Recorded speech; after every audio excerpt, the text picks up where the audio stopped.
The Denver Nuggets snapped the Golden State Warriors win streak without Nikola Kolic, without Jamal Lester Murray, and without Christian Brown.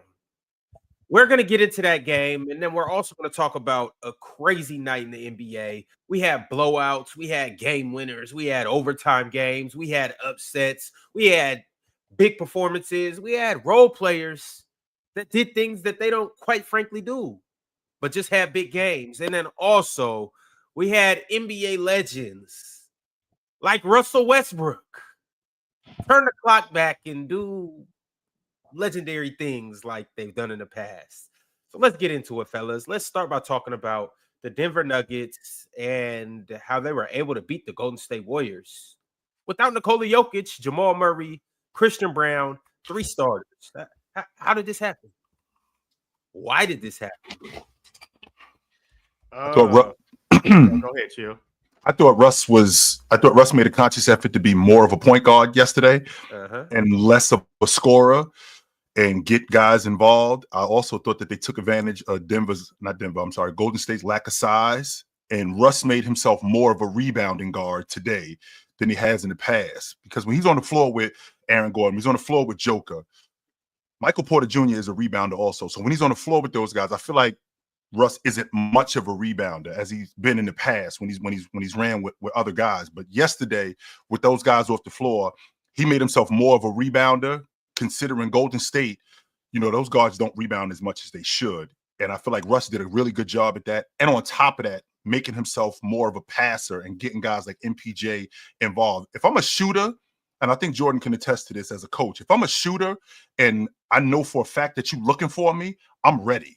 And I feel like Russ was doing that with MPJ. He consistently looked for him, getting him involved in the offense. Same thing with Aaron Gordon. I feel like Aaron Gordon dived into the basket harder because he knew Russ was looking for him. So I feel like those were the keys to them winning yesterday, on top of them just being much better in transition as a defensive team.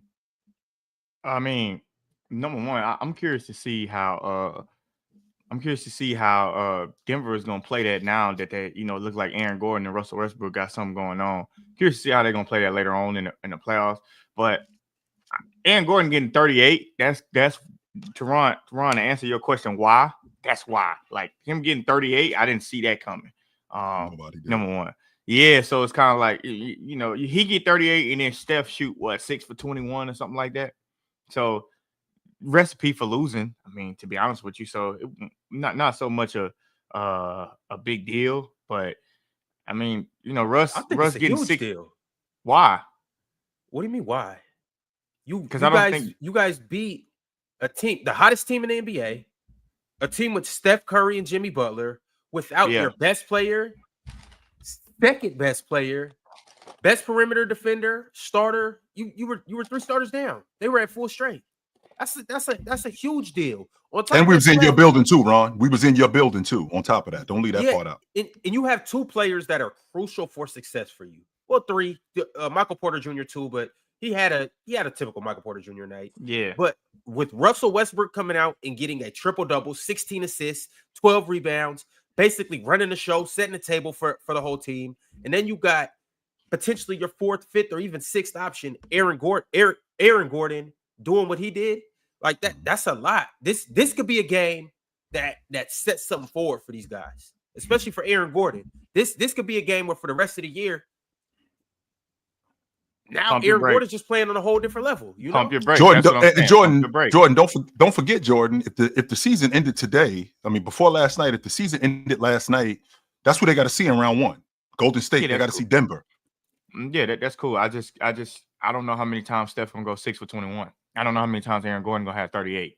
So that's what I'm saying. It's not so much of a big deal. Like Steph just was looking bad last night, to be honest with you. So why was he looking bad? Did it ain't because of what they did? No, it ain't because of that, Ron. Come on, Ron.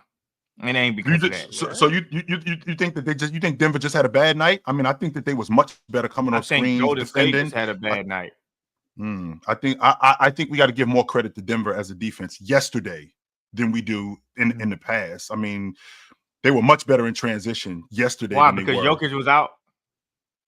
I think Jokic may have something to do with that. Sure, yeah. I think, but that's not a bad thing. When your best player is off the floor, okay, we gotta adjust, knowing for a fact that he's not gonna play. So let's be clear, Jordan.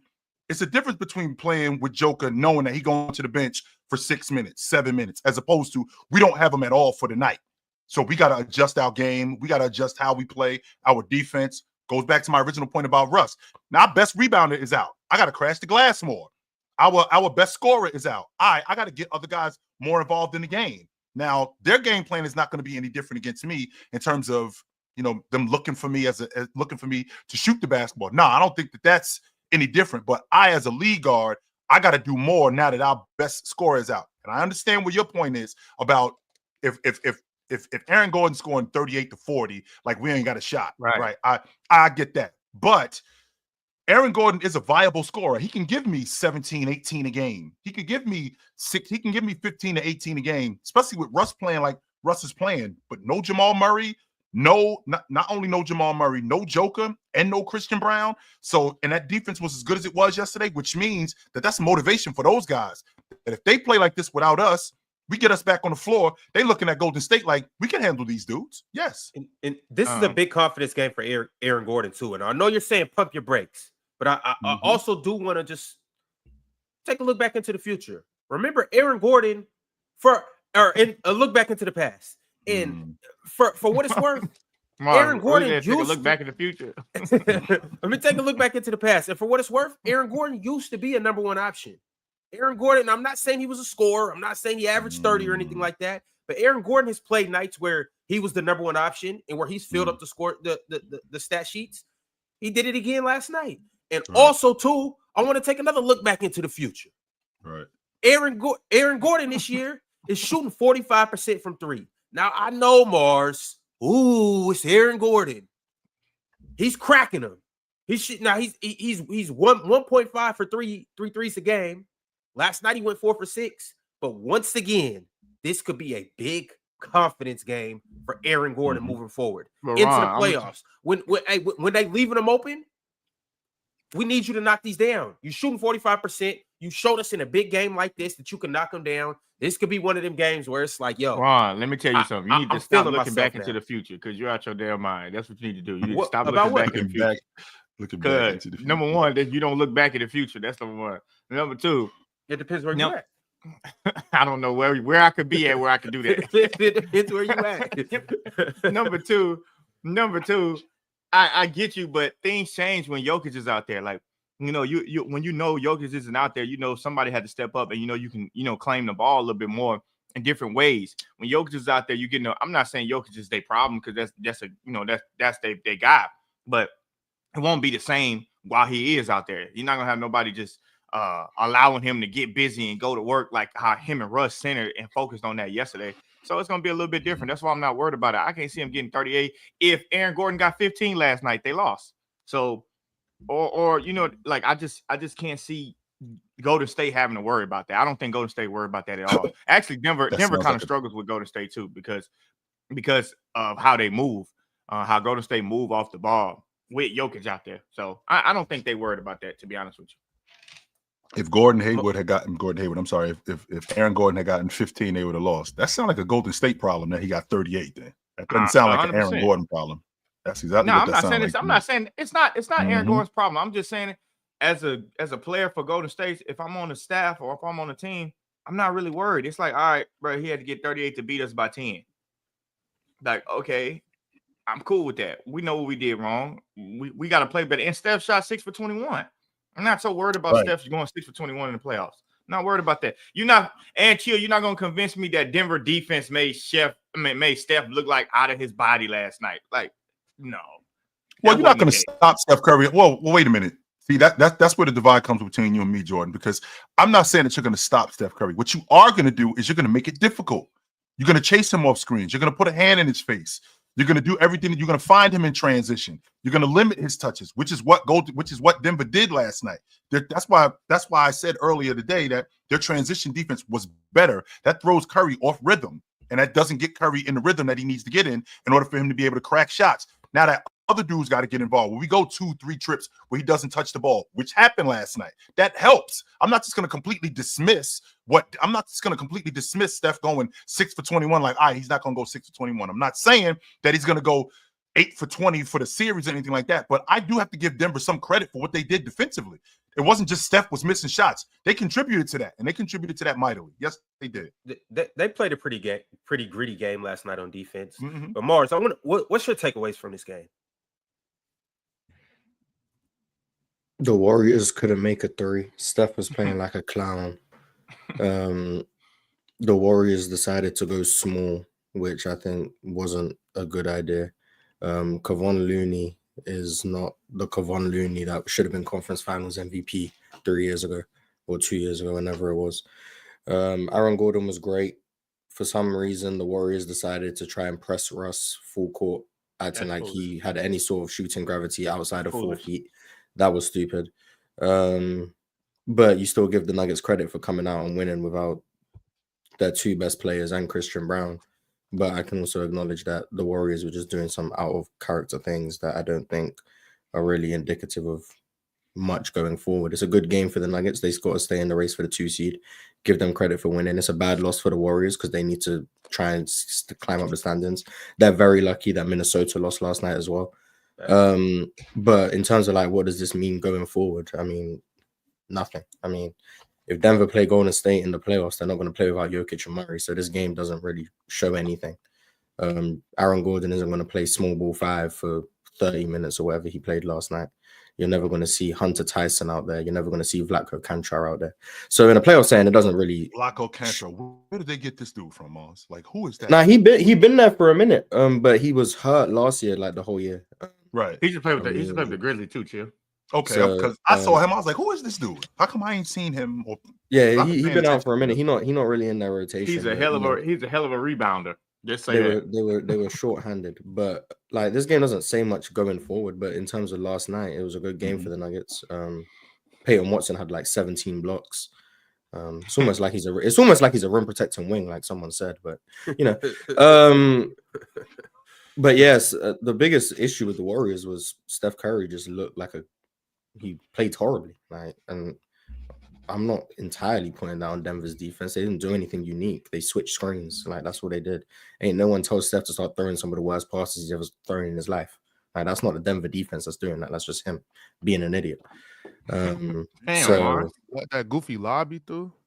Like he was playing like an idiot. Like, I don't know. Like, no, he definitely was. Like, the whole game. Steph would tell you himself he was playing stupid last night. Like, the game. I'm not the bad guy for saying what he would also say. Like, Steph was. It's not necessarily being a bad guy, Mark. Go ahead, Jordan. I'm sorry. No, the game plan was stupid too. I think the Warriors' game plan of trying to pressure Russell Westbrook was trying to speed him up to hope he turned the ball over. And it was ridiculous. Yeah, it's like, bro, they're putting 2 on the ball and Russell Westbrook pick and rolls from 30 feet. Like, why would you do that? And it's like that's not even why he turns the ball over anyway. So it's like what, like that logic behind that. I'm gonna assume that was their logic. Speed him up. Maybe he turned over. He did turn over 7 times. But he also had 16 assists. So like, right. Like you playing into his game. Like I didn't understand what that was about. I hope they never do that again. You know what? I also hope. I hope they don't say, well, with my logic, I hope they don't say, well, Aaron Gordon did have 38 and that's why we lost. No, just never do that game plan again. Just scratch that game plan, period. And then y'all win. It was a dumb game plan and it was dumb execution, and their best player played like a bum. Like all of those things in combination, you're probably going to lose the game. Does it have anything to do with the mentality of them knowing that no Joker tonight, no Murray tonight, no Christian Brown tonight? Are they already mentally like, all right, we can handle these dudes? And to your point, Russ is their own. Russ is not only their primary ball handler. He's their only ball handler like that. So what we're gonna do is we're gonna do everything we can to get the ball out of Russ's hands and make other guys, make Aaron Gordon make plays, make MPJ, who does not want to put the ball on the floor. All he wants to do is shoot. Let's get the ball out of his hands because we know for a fact he's not only their primary ball handler. All of these dudes aren't getting shots unless Russ has the ball.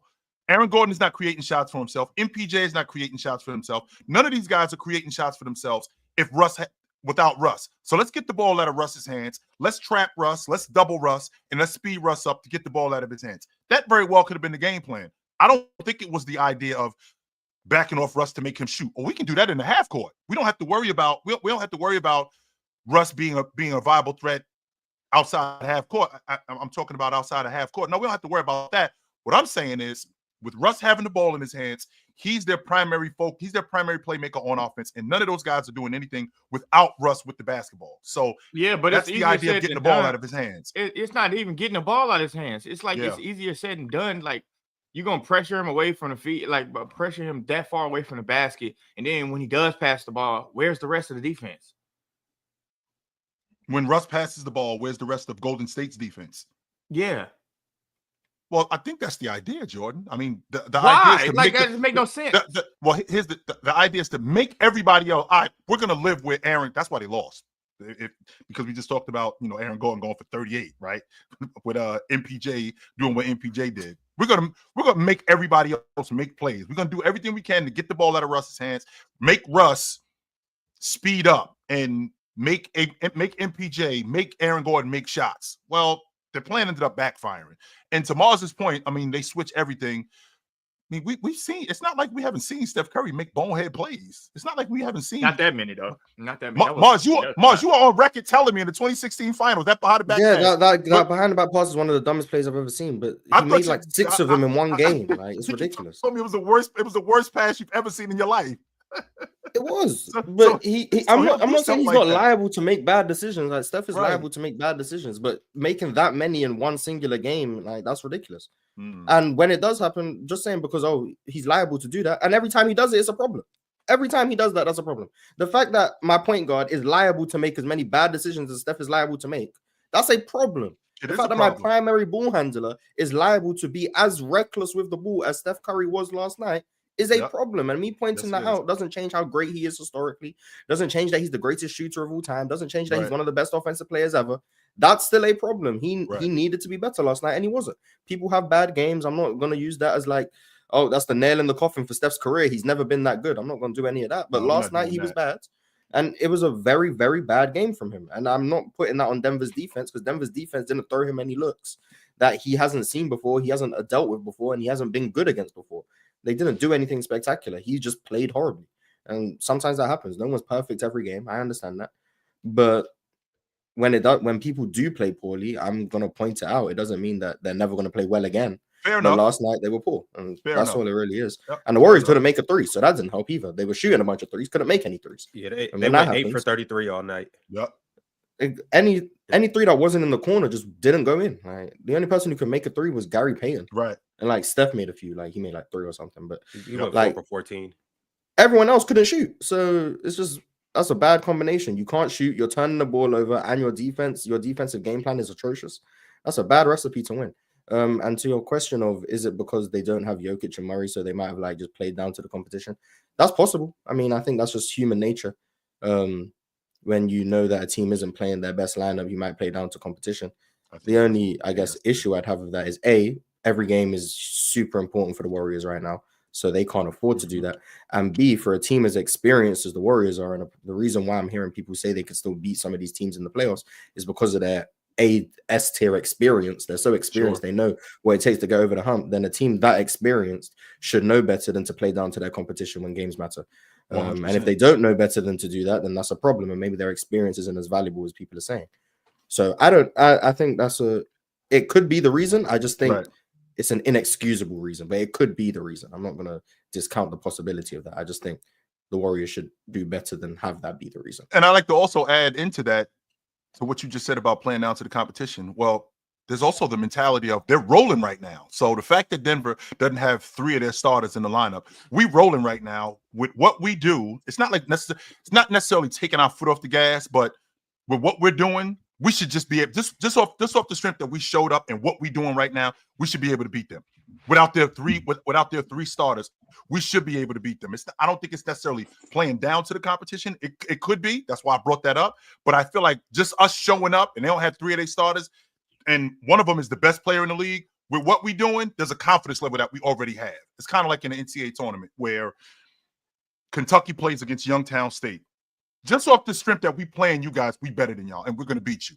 Well, Golden State winning, 14 out of their last 15 games and playing against Denver, knowing that Denver's 3 starters are out of the lineup, we better than you guys. So we're going to beat you. I don't think with that I mentality. don't think that was the case. I don't think To that give was up the case, 38 to Aaron Gordon? Yeah, that was the game plan, but I don't think they went in there like, we just gonna slack off. Not the Warriors who know that they starting late we're getting pretty much their second best player. They're not taking no game for granted. That's why they've been beating the hell out of everybody else. Nobody like they played other teams that may not have been up to par, but it's not like we're gonna get to Denver and see Russell Westbrook, Aaron Gordon, and Michael Porter Jr. and say, well, we're not gonna play hard this. I mean, we're gonna take this for granted. No, that's not. I just can't see that. The Warriors play hard every damn game. Like pretty much. They just had a bad game plan. Steph had a bad game. The team had a bad game overall. So it's just, I don't think that was the case at all. I just don't think so. Yeah, and it was a lot of turnovers all night from both teams. It was damn near a circus out there. Aaron Gordon had 7 turnovers. Russ had 7 turnovers. Vlatko Kankar had 3 turnovers. Steph had 7 turnovers too. Who? Ron, who? Vlatko Kankar. Oh, I thought you said Flacco at first. Flacco, wacko. Just look back into the future, no matter what. He had 4 turnovers.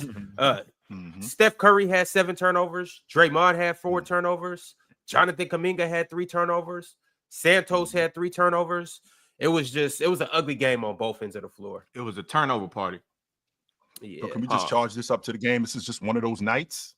I mean, I think that's part of it, that this could have just been one of those nights where, we just didn't have it going. I think this is a bad night to have one of those nights, especially when you in a playoff race and you playing against a team that you could possibly see in the playoffs. I think this is a bad night to have one of those nights, but it sounds like to me from what I'm listening to from you dudes that this was just one of those nights for Golden State. Now, will they get off the schneid and get back to it?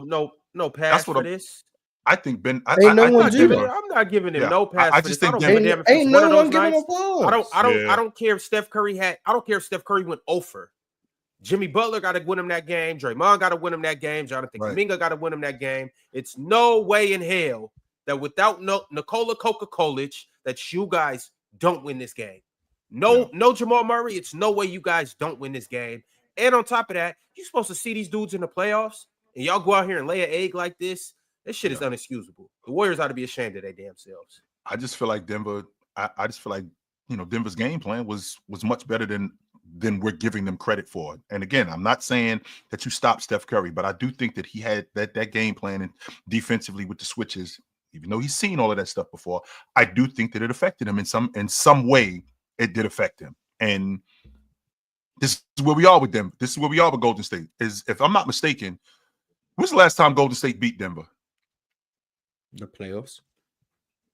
That was wasn't that 2021 or 2022, something like that? I don't know. I just made that up. I don't know. No, because I remember they beat him. I know Jokic hit that game winner. That's what I think it was the year that they won the NBA championship in 22. I think that was the last time. That's what I assumed, but I'll check. So this year against the Nuggets, they're 0-1.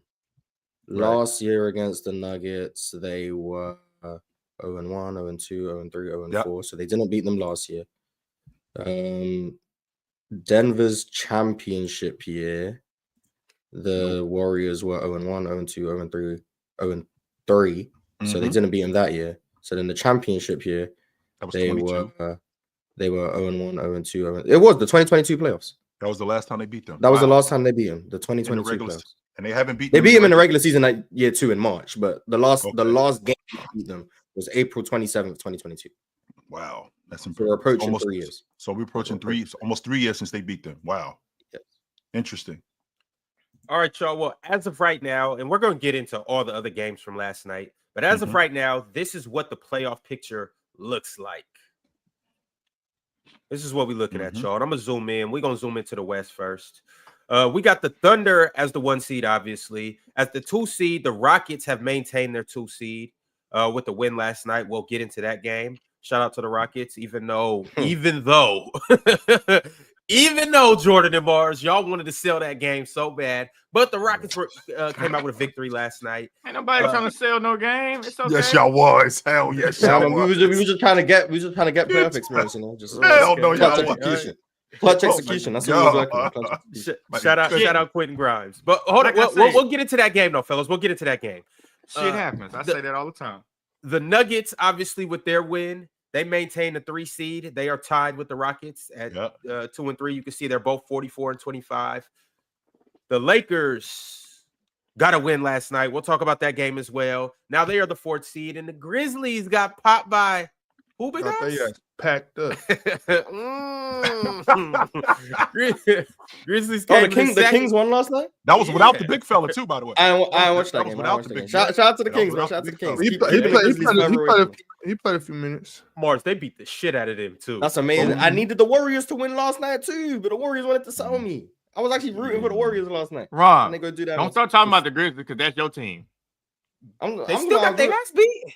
I was rooting just for the Warriors. They're gonna get their ass beat in the playoffs too, just like I said, first round. We'll get to that. They would lose to the Lakers. Yeah, they would. They're gonna get their ass toe up 4-0 probably or 4-1 max. And then guess what? Bring back up that clip when we was in San Fran. And make sure everybody that was in the comment, make sure y'all come back and say, my glorious King Jordan, I'm so sorry. You were right again. Whoa. Jordan.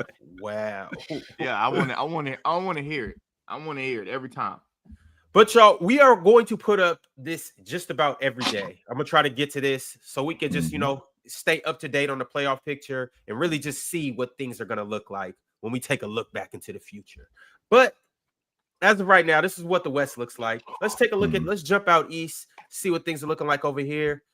We got obviously the Cavaliers at number 1. At 2, we have the Boston Celtics still. At 3, the New York Knicks are remaining strong. At 4 and 5, we have a tie with the Milwaukee Bucks and the Indiana Pacers, 38 and 29. At 6, the Pistons got a victory last night too. They are 38 and 31. And then this is the playing picture over here. Something funny, Big Ox? The fucking chat. Yeah, that's crazy work. That's crazy. I saw Mark. Jordan, that nigga said yes. Yeah, that's crazy work. First of all, I didn't say queen. I said clean. First of all, but that's a good joke though. I would give y'all that. That's a good joke. But I definitely didn't say queen. Mars looked up kind of funny, but I said clean. Go ahead. That's the thing about the chat though, Jordan. Whether it's factual or not, these niggas are hilarious. Yeah, it is. It is what it is. Well, for everybody in the chat, I need y'all to do a couple things.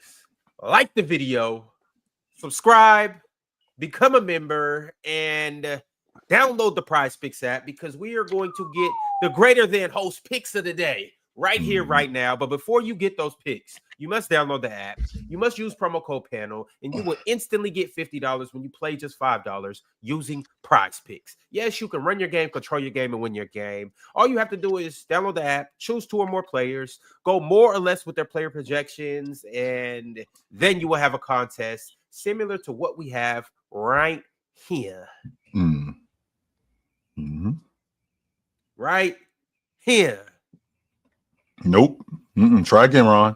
Yo, Big Ox, you mind adding that to the stage? Try again. Right here. Nope. Take 3. There we go. Ron, you got to know how to use the software. You got to remove the first one from the stage in order to add this one to the stage. Come on, bro. Thank you. Oh, so it was Ron's fault? Oh, damn. Okay. Garbage host. Trash. Garbage. Anyway, carry on. Garbage. Ox was too busy in the chat. Now, either way it goes, Ox, would you like to explain these 4 picks? Yeah, I'll run down these picks real quick. Simple. Giannis Antetokounmpo, more than 12.5 rebounds. That's like just a regular walk in the park. Nothing for Giannis. Big Zoo, more than 11.5 rebounds. I think we can count that one. Also, Steph Curry having a bounce back game tonight against Milwaukee. More than 24.5 points. They got questionable perimeter defense. And Jared Allen, 12.5 rebounds and assists. Rebounds and assists. I like that. He should definitely rebounds clean that up. 12.5 from Jared Allen. I think he'll clear that in the third quarter. All right, y'all. These is Big Ox's 4 picks of the day. Y'all be sure to join up. And if you're not feeling something on here, you can make your own iteration too. But if you do that, send us a picture on Instagram or on TikTok and let us know the version of this that you made, and let us know. Only send it through if you win, though, and let us know what you did, or if you copied this and won, send this through. We'll give you a shout out tomorrow for using our prize picks. Thank you. Come again. If you hold on. If you copy this and win, you ain't just getting no shout out. You getting the invoice. Run me my issue. We need to hold something. I need We that. need to hold something. We need to hold something. All right, y'all. Before we get into the next game, we have a couple super chats. So let's go ahead and get into it. Hunter said the last time the Warriors beat the Nuggets, Facu Campazzo was on the roster. We not scared of these frauds. Shout out Campazzo. I like Campazzo. And I think he's in the EuroLeague, if I'm not mistaken. Yeah, of course. That's where he came from. He be cooking in the EuroLeague. Cooking in that EuroLeague. He's nice. Oh my God, chill. He be out there looking like Pistol Pete at LSU. Yeah, hey, nice. Hey, It's boy, hell over God. there in the EuroLeague. Boy, that shit too easy for him. He under that point guard shit for Facu. Man, it's too easy for him. The game too easy for him, bro. I was hoping my homeboy went and played with him. Boy, my homeboy be averaging 28 a game over there. Yeah, if he was like 4 inches taller, he'd really be a problem. How big is Campazzo legit? How big is he legit? 5'5". Okay, He about 5'5". You see, 6, bro, he's small. Bro, he's smaller than JJ Barea. Bro, he's smaller than JJ Barea. He's not smaller than JJ. Yeah, he's smaller than JJ. 5'10", man. He like 5'10". Facu is not 5'10". He like Ron, 5'10". Facu is a itty bitty. He is not 5'6". For sure, itty bitty. He ain't 5'6". Him and JJ Barea are damn near close. They got him at 5'10". How tall JJ Barea? Like 5'9"? No, If they got him at 5'10", if You they got guys him at don't know 5'10", how small 5'6" is. He could easily be 5'8" and a half. How big more? If they got him at JJ 5'10", Barea 5'10". I know for a fact JJ Barea is not 5'10". I didn't stood next to him, turned around, and did not see him. He's not 5'10". JJ Barea is every bit of 5'6", bro. Come on. No, it's not. No, we got to tore his Achilles and came back the same season. You know why? His Achilles ain't nothing but this big. That's why. Damn. Now, it's no. It's no. I don't think we can. I don't think we can discount. The fact that the Warriors haven't beaten. They've beaten the Nuggets one time in 3 years, just once. I mean, especially with Joker playing the way he's playing. I mean, it's not like this team is old. I mean, this team is in their prime, with the exception of Russ. And I mean, the Warriors are the ones that too. You ain't see last night. I mean, sure, Ron. You can get. I'll give you a game where I can turn the clock back. Let's chill out. He is. I think he's 36, 37. He's still fast to tell too, chill. He is. Y'all better be lucky. I don't got Twitter. Y'all think swiping was unbearable. Yes. Last night they Ron would do ban got me. Twitter. Ron do got a Twitter. He got a burner account. Right. So I'll be on my mom. His burner account is PC Ron. He just don't want nobody to know. I think that says something, and I wouldn't be surprised if the Nuggets are looking to see Golden State in the playoffs. I would not be surprised if they're looking to get Golden State in the playoffs. That would not surprise me. I don't know if anybody want to see like look forward to seeing. Yeah, I want the Warriors. Right. I think that would be a bad idea for anybody in the world to just pick on the Warriors. Adding Jimmy Butler to it. Damn, Jordan, a team that hadn't beat us once in 3 years. As good as Jimmy Butler is, I'm not going to argue that. As good as Jimmy Butler is, but this team has beaten us once in the last 3 years, and we got the best player in the league on our team, right? Until the playoffs, and that was 3 years ago, and they've beaten us one time since then. And you're gonna be scratching your head when the series is over. If that happens, 100%, I'll be up here like, what the hell happened? I don't know, but I doubt that. I doubt First that. Game, lose by 20. I'm just thinking logically that who would I rather see? Would I rather see a team that I've struggled with, or would I rather see a team that I've had success over the years with? And I'd much rather see a team that I've had some success against over the years. Because I look at that like, yeah, it's a cool stat that we haven't beat y'all since 2021, but none of those previous years even matter to me anymore. It's like once there's different things in the roster from both teams, all that shit in the past doesn't matter no more at all. I mean, that's just how I look at it. Like I know I guess it matters in like from a historical sense, right. But like what happened yesterday for me don't got nothing to do with tomorrow if if things have changed, particularly the only like thing that's gonna happen, Ox, is the Warriors gonna break another record. This is the first time a team in NBA history has beat the hell out of a team in the playoffs that they historically lost to 3 years straight. That's what's gonna happen. That's the record they're gonna break, bro. But with that being said, though, I don't like the Warriors in against the Nuggets in the playoffs. I don't like the Warriors at all. But as y'all know, I'm gonna give them some respect because I got Steph Curry and Jimmy. But but I don't got them beating the Nuggets though. I hope y'all don't either. I do. I have them beating the Nuggets 4-2. That's the. I like Denver coming out of the West. I just hope they don't play the Warriors first. Please don't. I just know that's a series I want to see. That's all I know. Yeah, I like to watch, bro. I would hate to turn on the game late. You know when you like trying to get home so you can go watch the game, and then you heard me turn the game on. It's the third quarter or the second quarter, and the Warriors up by 23. And you're like, what the hell? That's how the Denver series would be. And you could just hear them right now. Denver Nuggets are just shocked. Like, they just doesn't have an answer. I just don't want to see that for them, man. They could be anybody else. I just don't want them to be playing against the Warriors. But if they have what about Golden State gives you the idea that they could beat them in 6 games? Steph. Okay, we got the best player in the league in Joker. Keep going. Yeah, we got the best player in the league in Joker, and we got when we're on, we got the best 2-man game in the game. We got the best 2-man game in the game when we rolling. Yeah, but any given day, Steph can be the best player in the series. I am the best player in the series, though. Period. Any given day, Steph can overlap that. But I am that. Period. But any given day, Steph can say, "You're not that today. It's me. I'm going to give you 40." And that 40 that you kick your ass. Okay, that 40 that you give me, that's once. Which okay, I can. He can give it to you 3-4 times. This is what you're saying, Jordan. This is what you're trying to tell me, Jordan. You're trying to tell me that Steph Curry is now, in order for them to win, he's going to have to outplay Joker in that series. That's what's going to have to happen. He didn't say that. He just said Steph could. So that's all he said. Yeah, I didn't say that's what they need. He said Steph could. That's what they need. That's not what I'm saying. Did I not just hear you guys tell? I not just hear Jordan say that they're going to win this series. So if they're going to win this series, that means that Steph Curry's going to have to outplay Joker. No, it does not mean that's what you said. He ain't say that. You asked him why they're going to win in 6. He said Steph and Jimmy. You said we have the best player in the world. Jordan said Steph can outplay Jokic in a game or in a series. That's what he said. And the best 2-man. That's what you said. He ain't say that Steph has to play better than Jokic for the Warriors to win. He ain't say that. So all right. So doesn't he know more? So no. That's why I said. Right. Okay. The Warriors have to outplay the Nuggets 100%. Yeah. So how do the Warriors? And how do we know that Jimmy? How do we know that Jamal Murray's going to be better than Jimmy Butler in that series? Do you know that?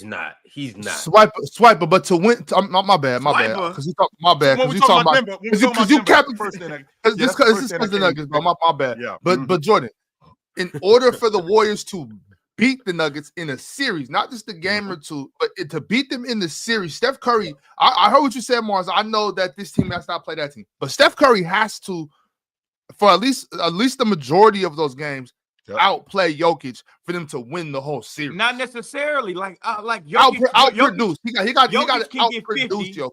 Jokic can get 50. Steph Curry can get 35, which they don't want. 35. Okay, but they 35. Don't want, Jimmy Butler can get 24. Jimmy Butler can get 24. Draymond Green can get 10, 7, and 7. I said 10, 7, and 7. 10? He can get 10. Stop playing. Give him 9. Give him 9. And if what the hell? And if he get 10, they expect really 7. 7. Okay, if this is more important to me, if Draymond get 10, they spanking the Nuggets ass. If Draymond get 10. Y'all get pop, picked up in the air, spanked all over the place. So I don't have to worry about Steph. Now, what I will tell you is, I bet you Jimmy Butler can lock Lester ass up and I'll play him. I'm not tripping on Lester. We got a Lester stopper. Right. Now, each of these games that they've played, I mean, with the exception of yesterday, these games that they've played against Denver have been close games. So with these games being close, when you get into the meat and potatoes of games, Denver's 2-man game is just so potent. And Jokic being as big as he is, that's a lot of size that now Golden State is giving up because they go to the small ball lineup. Right. So with them going to the hold on, chill. You said the games have been close. You said the games have been close outside of last night, right? Holding on. You said the games have been close outside of last night, right, chill? Yes, sir. Okay. Are you confident then? It's not like you was smoking their ass. The games were close. Mm-hmm. Now you taking that close into the playoffs. Are you confident as a coach? Are you going to sleep at night with my shirt on the bed, my tie, looking diaper down, and you ready to? You are. But am I confident in Denver? Just like what are they 9-0 since 2022? Yes, I am confident. With having Joker and Jamal Murray with the games close, I am confident that we can beat these guys. I keep telling you, we got a neutralizer. We got a neutralizer who damn near might turn him into a negative. I got to see that part I got to see, right? That part I got to see, because I did see Jamal Murray fry the Los Angeles Lakers in 2023, and they had the best defense in the playoffs, and he fried them. 100%. I saw him fry them. And we ain't talking about Jimmy Butler, who was the all-league. Jimmy Butler can still defend. I'm not arguing that. But we are not talking about Jimmy Butler, who's the all-league defender years ago. We're talking about Jimmy Butler, who's a little bit long in the tooth today. We're talking about Jimmy Butler, who has not. Chill, how you can say he's a little bit long in the tooth when he get on the Warriors and they go on a hell of a win streak? They go on a hell of a run. He ain't too long in the damn tooth. He is long in the tooth. He is older now. We can't argue that he's still older, right? And we're on a run right now. Let's not make it sound like this has been going on for the last 3 years. We're on a run of like a month and a half. Let's chill out, okay? So to Mars's point, when he talked to me about Steph Curry turning into Steph Curry for 6 weeks and Jimmy Butler giving you a series, all right, I could get with that logic. However, if I'm talking about shutting Jamal Murray down, this is the same Jamal Murray who, again, I've seen him fry guys in the series. I saw him against the Lakers in 23, where that was the best defense in the league. He went off against them. He had a bad series last year. Who was that best perimeter wing? When they played against the Lakers, I think it was Vando. Vando was on the crew at that point. Yes, Vando was on the crew at that point, and he destroyed them. And I think he was averaging like 33 a game. And now, it's not that he can't turn back into that. And I don't think they need 30 from him. And I'm not asking for 30 from him. No, I'm not saying that. But when we get into the meat and potatoes of games, and I got both Joker and Jamal Murray, and they're rocking the way that they rock, yes, I'm very confident in what they can do in terms of a series against Golden State. Very confident in that. All right, y'all. We got a new member who goes by the name of Juts. And then we have 10 new memberships, courtesy of the Goat Cheese. And if you got this membership, you better like the video and you better thank Cheese. Salute to everybody that got those memberships, and ultimately salute to the Goat Cheese. Right. We got another super chat from Realist123. Realist said Quentin Grimes on his TJ Warren 2020 bubble run. Also, shout out to Mr. Third Team All-NBA AR-15, Lakers in 6. Hey, I just want to say Jared McCain can turn into Quentin Grimes, and if you know what I'm talking about, you know. I don't think that's nonsense, to be honest with you, Jordan. Because I said, like, Jordan, before you was on the show, that mean I swept the debate 3-0. You might have been there. You might have been there that day when I said, when I equated what Norman Powell was doing to Jeremy Lin, and people thought that I meant Norman Powell was Jeremy Lin. When I said the opportunity, what I meant was the opportunity that Norman Powell is now getting makes him look like how he looks. Quentin Grimes, for all intents and purposes, I feel like it's a bunch of Quentin Grimes in the NBA. A bunch of dudes that's sitting on benches looking at guys going, if I played 30 minutes, if I played 35 minutes, I can do that. Ron, I don't know if you know this, but over the last 9 games, Quentin Grimes is 29-6. 29-6. He's getting busy. And the reason why he's getting busy is because I'm able to get minutes and I'm not looking over my shoulder. He couldn't get off the bench with Tibbs when he was with the Knicks. Couldn't get off the bench. Now he played. He just didn't get the chance to go off. And that's the point, Jordan. The fact that I didn't really get an opportunity to play how I wanted to play. The fact that he was playing sparing 5 minutes here, 6 minutes there. He's getting a consistent 25, 30, 35 minutes a night. And I can show what I can do on both the offensive and defensive end of the floor, that I can get on the glass and I can be a productive member of this crew. Now, is Quentin Grimes 30 a game? I'm not going to argue that because I don't think he's that good. But what I do think I do think that he represents a bunch of guys in the NBA who, if given an opportunity to play, yo, I'm nice as this dude right over here. I'm nice as that guy right there. Like that kid, like that kid with Dallas right now. What's his name? Brandon Williams. Who is that, by the way? I'm glad you brought him up. Who is he? Freaking killer, bro. Like, I'm watching him, bro. His handle is so nice, bro. Right. I think like his handle is so nice, bro. He get busy in traffic with his handle. Like, right. I ain't seen too many guys like that. I ain't gonna say like nobody do that in the NBA because there's a lot of guards who can do it, but like right. he in there, bro. Dribbling like how he do it in traffic, his pickups, his finishes, bro. Is he on a two-way deal with Dallas? If Dallas don't get him off, if Dallas don't sign him to a long term, he gonna kill. He gonna kill in the NBA, bro. This is perfect opportunity for him. Where's this guy from? First of all, is he on a two-way? He went to Arizona. March, he's on a two-way. Yeah, Dallas better get him off that two-way because he went to Arizona. I think he was undrafted. Yeah, he definitely was undrafted, but I know he played for the Sixers, or not for the Sixers, for the Blazers a couple years ago. Right. Yeah, bro. He nice. That's not a fluke what he's doing. He's super. He's been efficient too. The hardest part about his game is gonna be hard to fit him into a role. Like the Mavericks suck right now, so he's able to do that with no problem. But it's I feel like they're gonna have to figure it out. But Dallas better get him off that two-way because somebody else gonna grab him. And somebody else he got talent. And I hate it right now because on the two-way, they'll do stuff like let you play good, and then when your two-way almost over, now all of a sudden they gonna sit you on the bench or they gonna stop playing you. And it's like, why? They tried to do that to Daniel House in Houston. They did it to Austin Reaves with the Lakers. I don't know why they do that. I guess business is business, but we'll see. Well, here's a couple things. If you're missing watching your favorite players play, or if you don't got cable, do yourself a favor.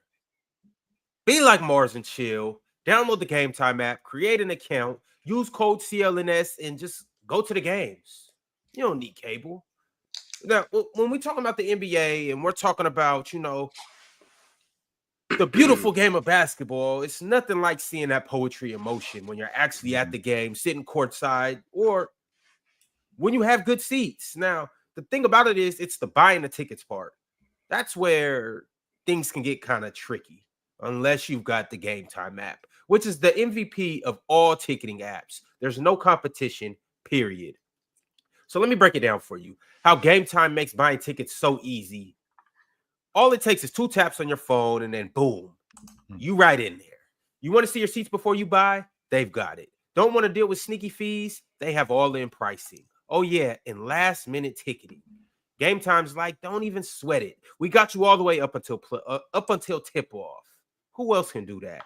So take the guesswork out of buying tickets and use Gametime. Download the app, create an account, use code CLNS for $20 off your first purchase. Terms apply again, but who cares? You get $20 off. So download the Gametime app right now and get in the game. Hey, and as if that isn't enough, once you download the Gametime app, you're probably going to be hungry with all the work that you have to put in to get those tickets. Well, once you do that, then download Factor Meals. Factor, well, they just make everything easy for you. You can customize your meal plans, and they can do it right there for you because they have ready to optimize nutrition plans. Factor Meals has chef-made gourmet meals that makes eating, well, quite frankly, pretty easy. They are dietitian approved and ready to heat and eat in just 2 minutes. So you can fuel right and feel right no matter what life throws at you. Factor arrives fresh and fully prepared, perfect for any active and busy lifestyle. You can lose up to 8 pounds in 8 weeks with Factor Keto Meals. Based on randomized controlled clinical trial and Factor Keto, results will vary depending on your diet and exercise. With 40 options across 8 dietary preferences on the menu each week, it's easy to pick meals tailored for your goals specifically. Choose from preferences like Calorie Smart, Protein Plus, or even Keto. Factor can help you feel your best all day long with wholesome smoothies, breakfasts, Grab the goal snacks and, well, more add-ons. You can reach your goals this year with ingredients you can trust and convenience that you just can't beat.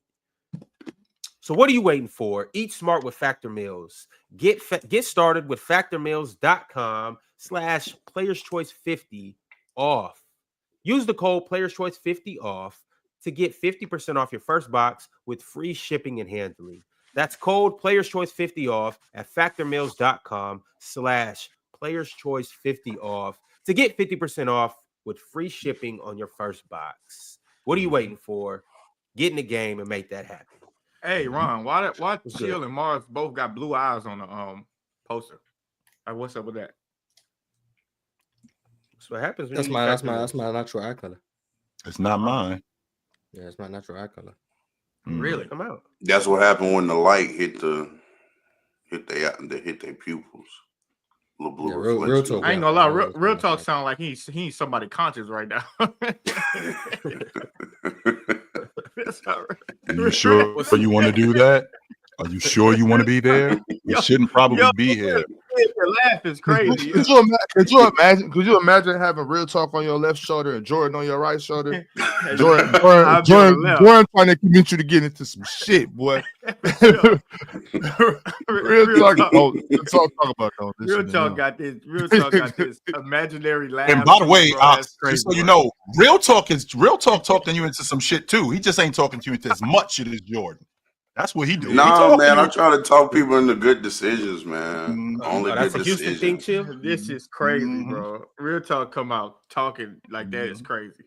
Real talk talking you into going to the party. Jordan talking you into staying there all night. That's what we doing. Nah, I ain't staying all night. I'm trying to leave early, if you know what I mean. I ain't staying all night. It just depends on what time I get my assignment. Then I gotta go. I gotta go get my report card. You know how that go. All right, y'all. Speaking of Houston and Quentin Grimes, let's get into this game. Houston versus the Sixers. It was looking ugly for Houston all game. And then they managed to come back, sneak into overtime, and they pulled it out in overtime by a score of 144-137. Houston is still the second seed at 44-25. What's you guys' win streak? Houston is on a 7-game win streak, 7-10 in their last 10 games. And the 76ers, well, let's not even talk about it. Jalen Green had 30 points last night, a career high, 13 assists, 7 rebounds, 5 made threes. We talked about Quentin Grimes going ballistic last night, 46 points, 13 rebounds, 4 assists.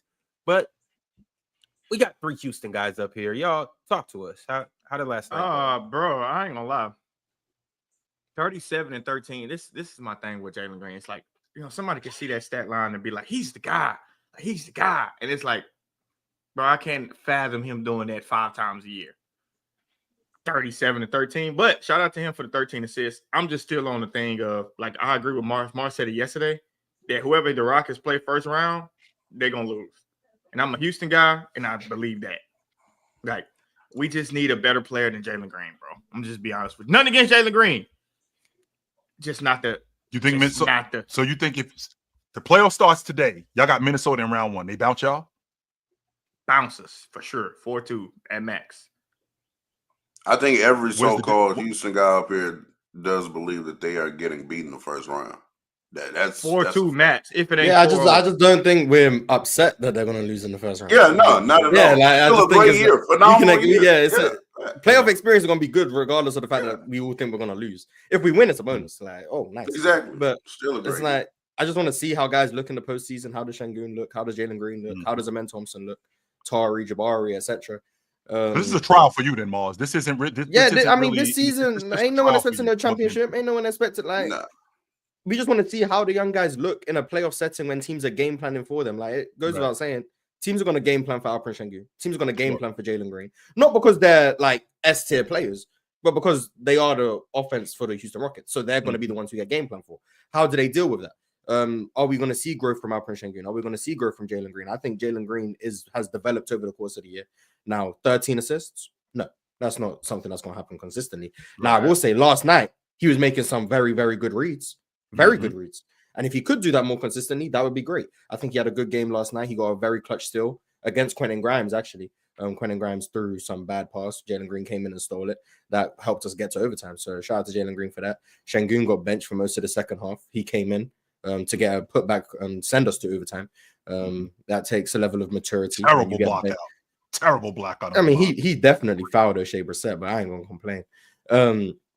But like that shows a level of maturity that you can get benched for the whole second half, damn near, and then come in and make a game-winning play or game-saving play when it matters most, and then play well in overtime. Jabari was amazing last night. Him at the small ball 5 was like clutch. But overall, in terms of what this means for the playoffs, yeah, this team ain't winning anything. My thing is, how long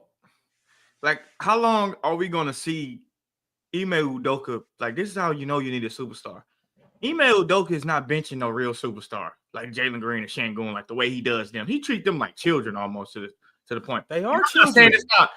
It's not warranted. Yeah, 23 and 22. You kind of grown. The boys, yeah, but I'm not saying it's not. Not in the NBA world. And on top of that, he was yanking Jason Tatum out the lineup on the. Yeah, I was going to say he was doing that to like Brown. And this was first team all. No, don't do that, Jordan, because this was first team all pro Jason Tatum. This was all league Jaylen Brown. He was taking them dudes out of the lineup when they weren't doing the job. You're not Devin Booker out the damn line. Why wouldn't he? Maybe they should. Maybe they should. Why wouldn't he do that?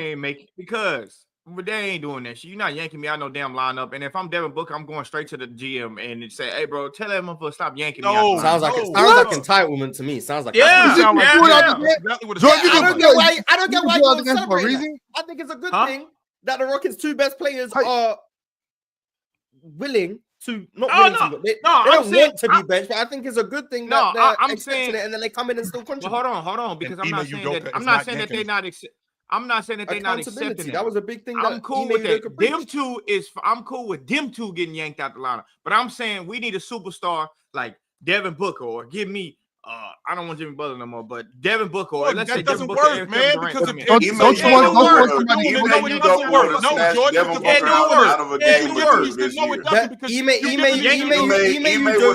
Udoka would take Devin Booker out again. And this is what I'm gonna tell you about Ime. And this is what I'm gonna tell you about Ime. If he don't start winning no championship, he gonna start yanking his ass out of the coaching experience. Watch. They're going to yank his ass from being a coach. If Ime Udoka can't coach because players aren't willing to be benched, then they shouldn't be on the team. And they are winning. It's not about that. No, it's not about that. You only got that power when you have a resume of winning chips. You don't have no resume doing that. Get your ass Devin Booker's resume of So winning wait, so I don't. So Devin Booker don't. So Devin Booker don't got to be coachable because Ime Udoka don't got.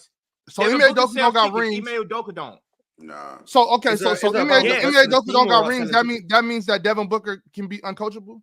It's not about him being uncoachable. It's all about this. You only have that reputation. He can do that with this young core. He can do that with them.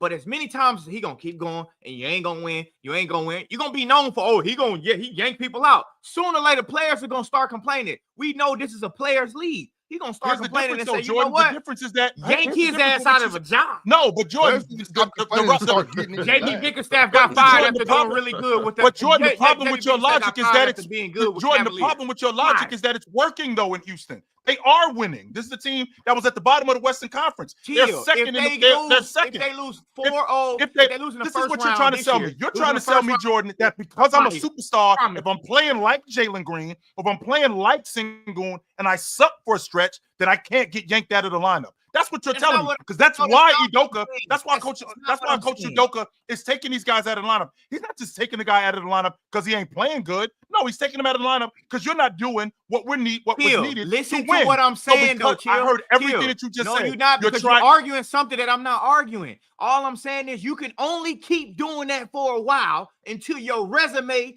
has to supersede what you're doing. Like now we're moving. JB Bickerstaff got his ass fired. He was a tough coach. Fired after doing a good job. Dwayne Casey was a tough coach. Fired. You know what he did? Yanked DeMar out the damn game. Fired. That's what Jordan, I'm telling you. Do you think that's right? Okay, I acknowledge what you're saying. You're saying that's just how it is. Right. Do you think that's right? That's how it is. Do you think that's how it should be? No, I also don't think that it's right. Okay. I'm not arguing that, but what I'm saying is... So 2 things can be true then. No, right. I'm not he's saying he's just saying this is the reality of the situation. This is the reality. You're going to get your ass fired. Like, and it's just basically you're gonna get Jordan, are we fired trying for to? doing Okay, that. sure. So, because this sounds like double talk to me. Because are we trying to win? Yes or no? Yes, Yeah, but chill. The assumption is always that you have your best chance of winning with your best players on the court. Now, I don't always subscribe to that logic. It's sometimes it's a case by case thing. But to me, I like the fact that Ime will look and say, even if my best players are not playing well, and they're being a detriment to this specific game, I'm willing to take them out the game. It's not just I'm a ride or die with this player on the court no matter what. Like, nah, he may not like that. And I like that. As the only guy he seems to do that for is Fred VanVleet. Fred VanVleet gonna stay in the game regardless. Yeah, he don't fire. He don't bitch his ass. Yeah, Fred VanVleet. Maybe it's because he's got a championship. I don't know. But this is a slippery slope. This is a slippery slope too. Because had he benched, let's say hypothetical. Let's say the Rockets was on a 2-game losing streak, right? Yep. And they played this game and he benched Şengün and Jalen Green. And the 76ers somehow won the game. Now we're on a 3-game losing streak. And it's like, question is, why do you bench them? Yeah, it's fun. It's cool when you're winning. When you lose it, that's where the scrutiny is gonna come in. And that's why it's a very slippery slope. Because like I said, the superstars sell tickets. Ime Udoka don't. Unless he was Greg Popovich. Unless you Steve Kerr. Unless you have this resume of winning chips, bro, they're gonna fire your ass for doing that, bro. So, and that's what I'm saying. And that's what I'm saying with KD. And look, KD got into it with Mike Budenholzer and not really even get into it. They made a big deal out of it. You're not doing that to a superstar, bro. I think you're not doing that a to little a bit superstar. different. Be that as it may, though, Jordan. Be that as it may, these are young players and they gotta grow and they gotta learn from their mistakes. The best way to learn from your mistakes as a young player is when you do something that I told you not to do, or when you make a bonehead play, come sit your ass down. Agree. That's philosophy. They are not good enough. But those two aren't good enough to have that pool, is what I'm saying. And that's why I said the Rockets need a superstar. Devin Booker is good enough for that pool to say, "Hey, bro, stop taking me out the game. Stop." I mean, we've seen star players get benched too, though. That's what I'm thinking. That's exactly what I'm thinking. Because what you're telling me is with Devin Booker, stop taking me out the game. The reason why I'm taking Jalen Green out of the game, the reason why I'm taking Şengün out of the game at this specific time, specifically last night, because you're killing us. Ain't no way we should be 25 in a hole to Philly.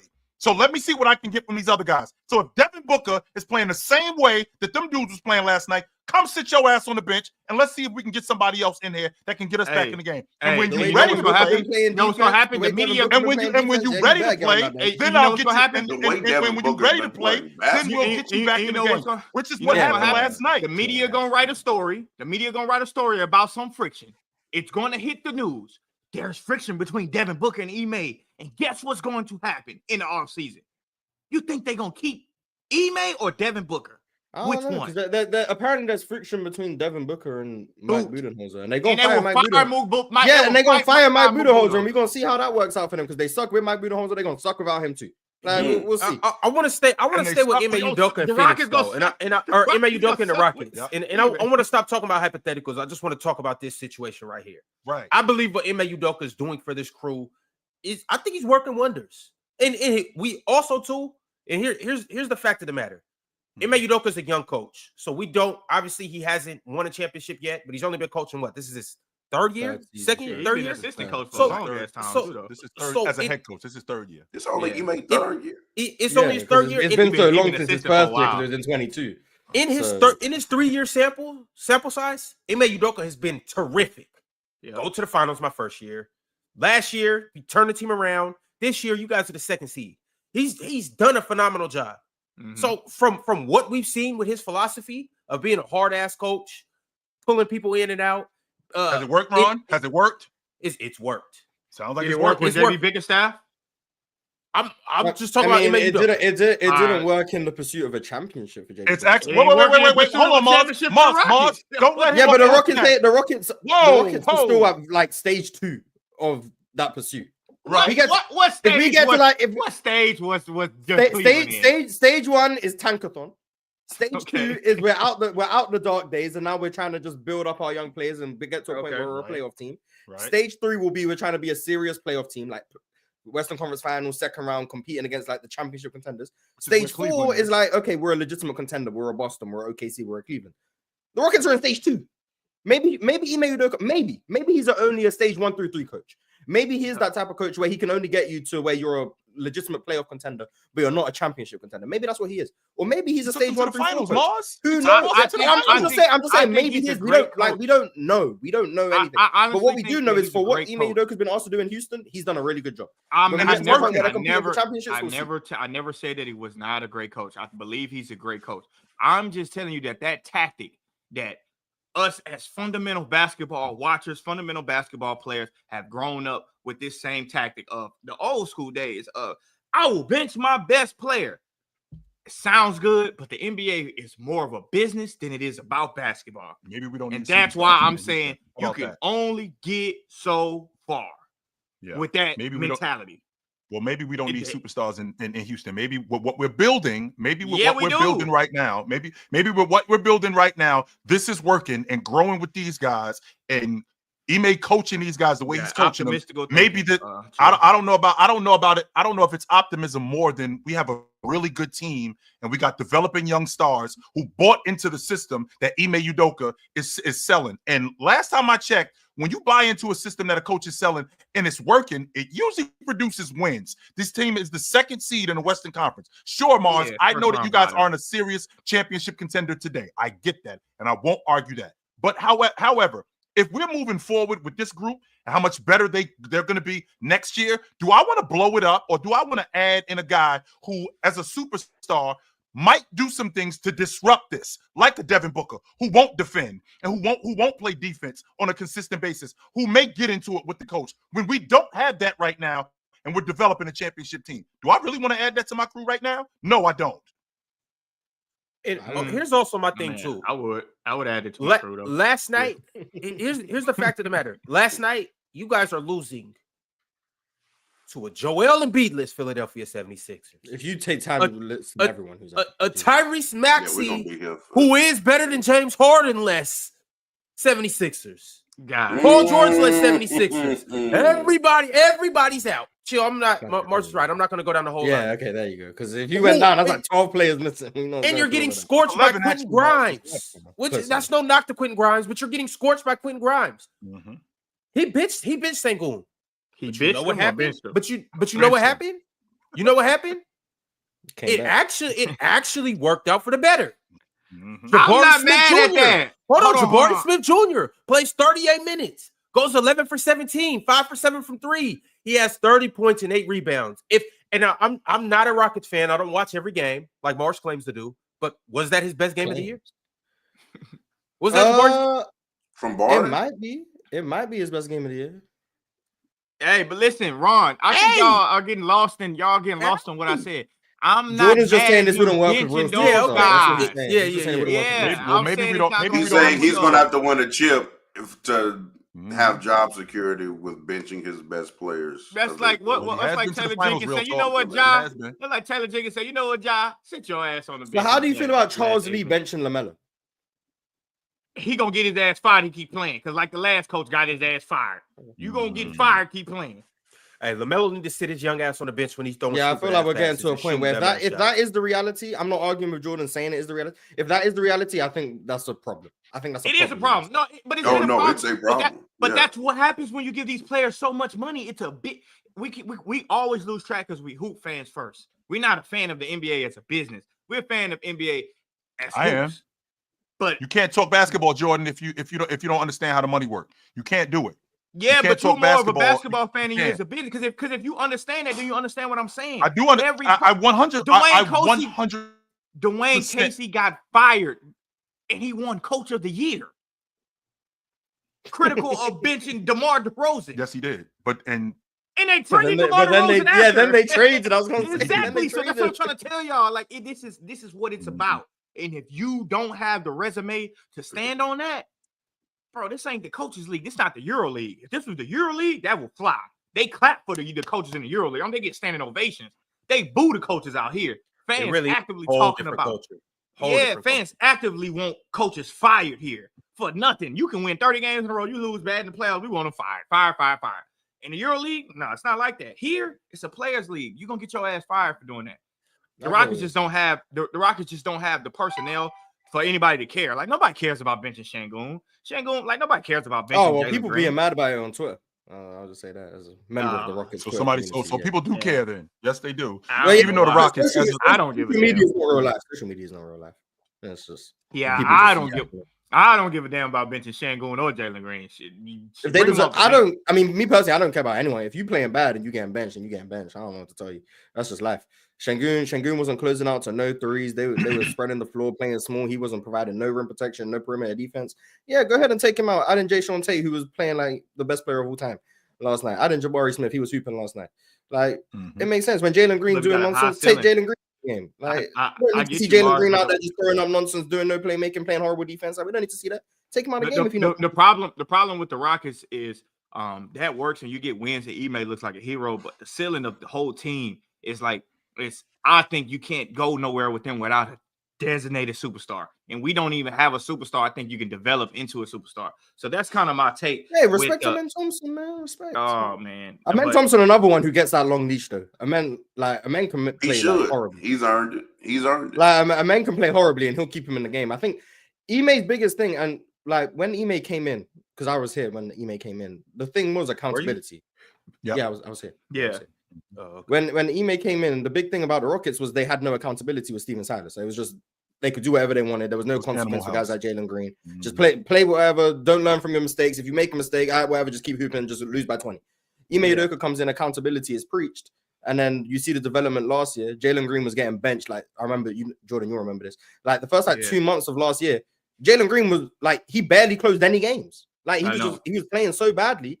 He wasn't closing games. And then we saw towards the end of the year when Jalen Green started figuring things out and playing good basketball, all of a sudden his leash got longer. He was able to close games. He was helping us win games in that March stretch.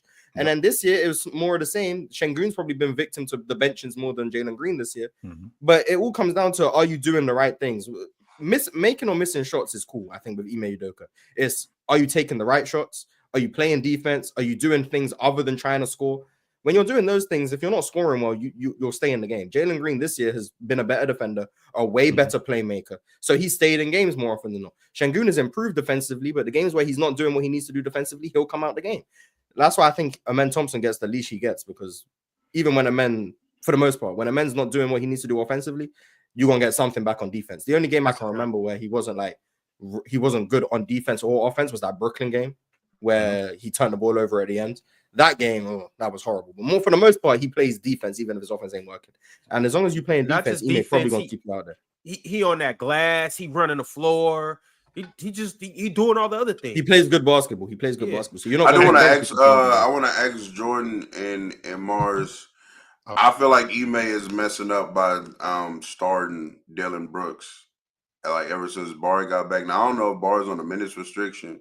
But I would have started. He played 38 minutes last night. He's not on a message. Well, yeah, Barr came back playing bad, though. Barr came back playing bad. I know, but I mean, he's coming back from injury. I would have liked to start lineup to be Fred, Jalen, Amin, Barry, Şengün. I think that should have been the starting lineup once Barry got back. I think it's so hard to bring Dillon Brooks off the bench, though, because it's like certain players need to be in the starting lineup. It's not because they're like, quote unquote, a starter. It's just like they're not as effective coming off the bench to give you a spark that you would need coming off the bench. So Dillon Brooks, to me, coming off the bench as a 6-man is not.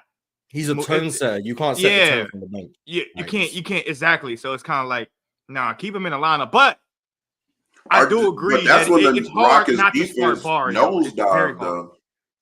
But it's very. I think Barry needs to start because I just don't. Şengün's defense isn't as good when Barry's not out there because Barry can do like this switch and he can protect the rim as well. And the rebounding falls off a cliff without Jabari. So I understand that, but for me, I think we have a logjam at the forward position. Like Amen has to start. Amen is too good to come off the bench at this point. So you have to figure out a way to get Amen in. Şengün has to start, all-star, blah blah blah, best player on the team, or whatever. So then it comes down to it's either Fred, Jalen, or Dillon. Fred ain't going anywhere. Dillon ain't going anywhere. So then it would have to be you replace Jalen with Jabari. Yeah. And then you just lose your best perimeter scorer to get Jabari Smith in. So it's weird. Messed up. Yeah, it's almost like you got to sacrifice Fred, but you don't want to put a man at the point guard. So it's someone would have to sacrifice for Jabari, and it comes down to is what Jabari brings in the starting lineup more valuable than what Fred brings to the starting lineup, or more valuable than what Jalen brings or what Amen brings. I don't know. But as long as he's playing, if he's playing well, keep him in the game. If he's not playing well, then it is what it is. But like Tari, Amen, Jabari, and Dylan, like that's a good 4 wing. That's good 4 wings right there. You can switch too. Contribute in a different variety of ways. So it's a good problem to have, I think. And we underestimated how good Fred VanVleet has been for the Rockets because we showed him in his they can't win without him. That is what it is. Yeah, just can't apparently. So, pass first Fred VanVleet is like that. Also wasn't a flagrant 2 yesterday, by the way. He got ejected. That wasn't a flagrant 2. That was a foul. They straight they yanked that's his reputation. That was not a flagrant. It was not a flagrant. Is that his reputation? And Fred is low key a crash out. I didn't know that until he was on the Rockets. But Fred, I mean, our whole team. You see Jalen Green getting into it with Jalen Hood-Schifino, like Jalen Hood-Schifino. Also, had no idea.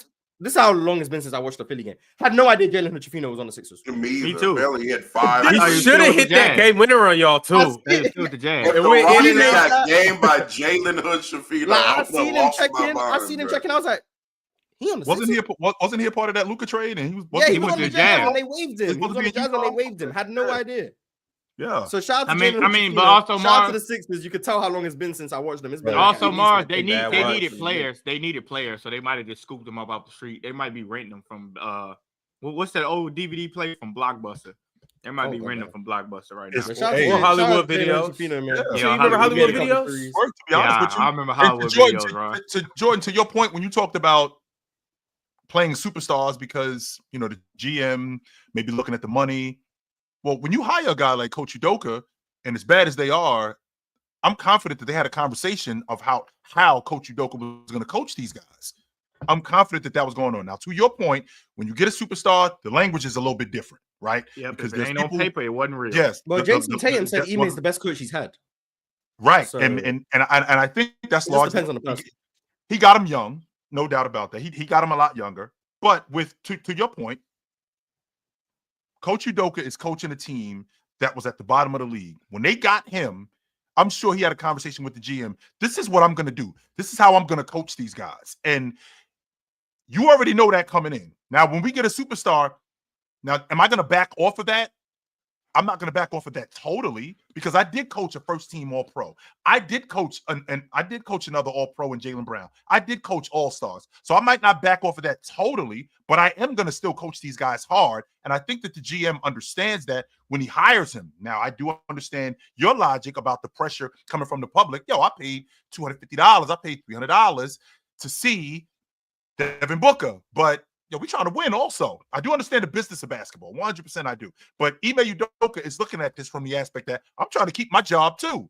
And the way I keep my job is we win. And if we ain't winning, I ain't keeping my job. So if Devin Booker is on the floor and we getting our ass kicked and we're losing, I'm probably going to get fired. It works. It works when you win. Like I said, it works when you win, but it's such a slippery slope because you can only win so many games like that. You're probably going to lose more games than you win if you keep doing that. And the problem with it is it doesn't matter how many times you win. That one sour loss that's going to piss people off is going to cost you your job. We see that happens all the time. Like you can do so much good, then you do that one bad thing, and then your ass is out. Jordan, if it just takes one loss for me to get fired, then fuck. I probably shouldn't have this job. I'm rocking how I want to rock. They fire Doc Rivers all the time. My thing is, he probably gonna get fired again this year. Exactly. He's still employed. Keep doing what you do. Stick to your job for the last 10 seasons. But you keep getting rehired, so I mean, like immediately too, Mark. Like it's not like we got a gap of years. No, they hired it's like this man from working in the booth. This man was working in the booth, and they hired this. They fired a coach who had a winning record, by the way, who had a real winning record. Fired his ass. Is his win percentage still higher than Doc's so far? Yeah, and they fired him, and that's my point. You can't keep doing that shit. They gonna fire you, bro. As a head coach in the NBA. Adrian Griffin ain't had a job since, but I don't know. If he's never gonna get a job since. And he's an assistant coach. He's an assistant coach right now. Norman Ham hasn't gotten the job. He ain't assistant. I think he's. I don't remember. Is he assistant with Indiana now? But I don't know. I think he's assistant coach. Yeah, I could be wrong, but I think he's assistant. But all I'm saying is that goes back to the team that beat the Bucks in the playoffs. That's tough. I like that goes back to my point. It's like, bro, you gonna get your ass fired. Keep doing all of this stuff, bro. It doesn't matter like how much you win. It was no reason for Adrian Griffin to get fired in mid-season. No reason. But he was fired. Why? Giannis ain't like him. Yeah, the players in like, yeah. That's how it goes. I'm telling you, like, it is what it is. But like Ron said, as a coach, you might want to be fuck it. I don't want to coach. My thing is, you out here playing trash, and Chile kind of alluded to this. You out here playing trash, and I bet you because you playing trash, but we supposed to be we supposed to play you for the fans, right? Yeah. The fans, hey, the fans don't The want to fans see don't your want to ass. see trash. Yeah, the fans don't want to see trash. Hey, I'm a kid from Houston. I come to watch. I come to watch our best perimeter scorer, Jalen Green. I want to see him dunk on somebody, but he out here going 5 for 25. And this is just a hypothetical game. He going 5 for 25, throwing up a bunch of dumbass step back threes. Jalen, go sit your ass down. These kids don't want to see this. Sounds like a couple. I mean, but in that example, though, I do think the kid rather watch Jalen Green go 5 for 25 and try to dunk on somebody than watch Jaysean Tate. I don't think he's there for that either. Hey, if Jaysean Tate hooping, he gonna get some entertainment. But if Jalen his favorite player though, like the kid might not like that real talk, but I bet you his dad would like it. Yeah, the dad his dad would be happy. Yeah, the dad will like it. He'll appreciate the win. I guess if we going off his dad, I guess so. But all right, y'all. We got a couple more super chats. I got one from Jean-Mar Skeets. Stop the cap, bro. Skeet Nielsen said Reggie over AI as a scorer. Look at playoff and true shooting percentage. Stop the cap, bro. I'm so sick of. Why is everybody picking on AI? Like, out of all the people in the NBA history, why we want to pick on AI, the great one, the pound for pound champ? Why? That's amazing. The great one. AI is the great one, the pound for pound champ, the people's champ. Why? Why are we picking on AI? Like, there's no way you're finna tell me Reggie Miller better than AI. No way. He said as a scorer. That's what he said. Not even as a scorer. Look at that playoff translation. What the fuck? Yeah. And Reggie's got bigger moments that we've seen in the playoffs. That's where this is coming from, Jordan. This isn't. No, it's coming from like the overall. That's what he said. It's coming from the and the moments too also matter. Like 6 points in 8 seconds.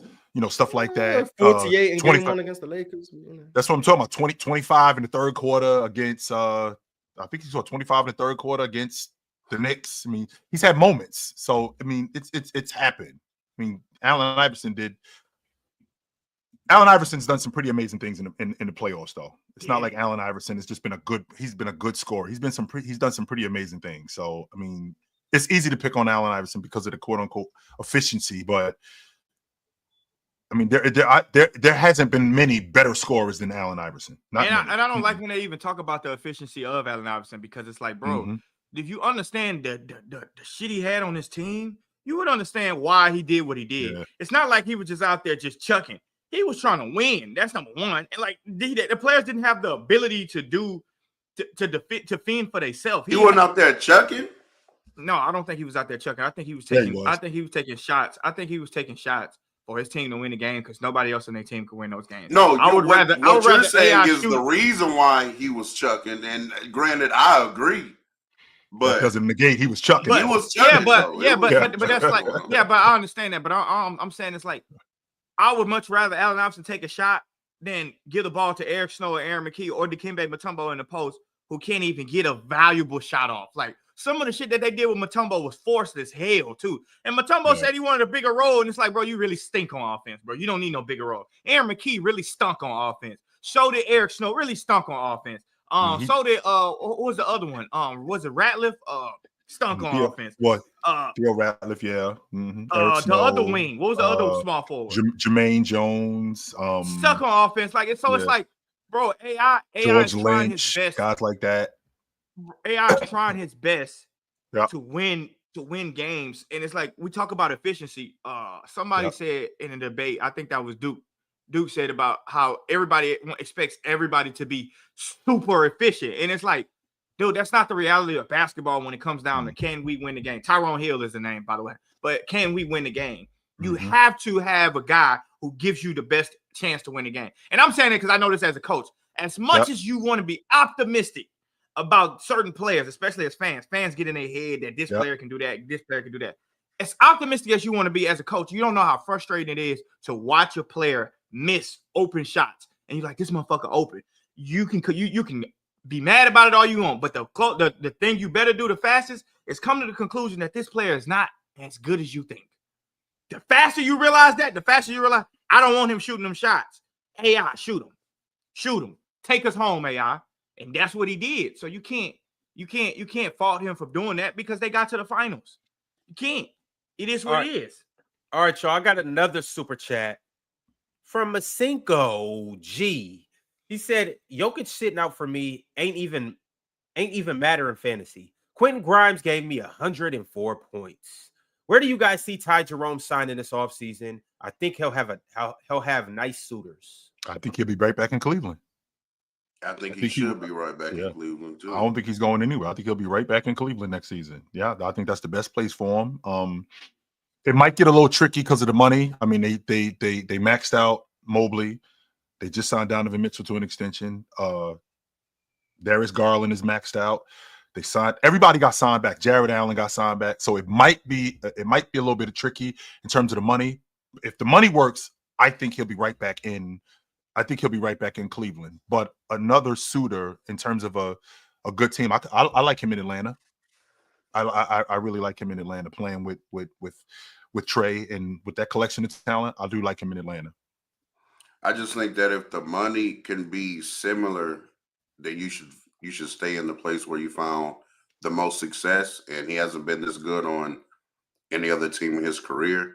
But I mean, obviously, if he gets like a bag from somewhere else, and you just gotta take that money. You know what I'm saying? But if the money is similar and it can add up, stay where you have the success at. There's no need of leaving that and then going somewhere else. And now the security can be in jeopardy because now you go to another team, but now you're not as good anymore, you know, in that system with those players. And then, you know, your next contract may not be, you know, what you're looking for. So I just think that you should. Because to your point, real talk, I mean, that just doesn't make sense. Why would I take $15 million to go play, I don't know, in Portland when I could take $14 million and play in Cleveland?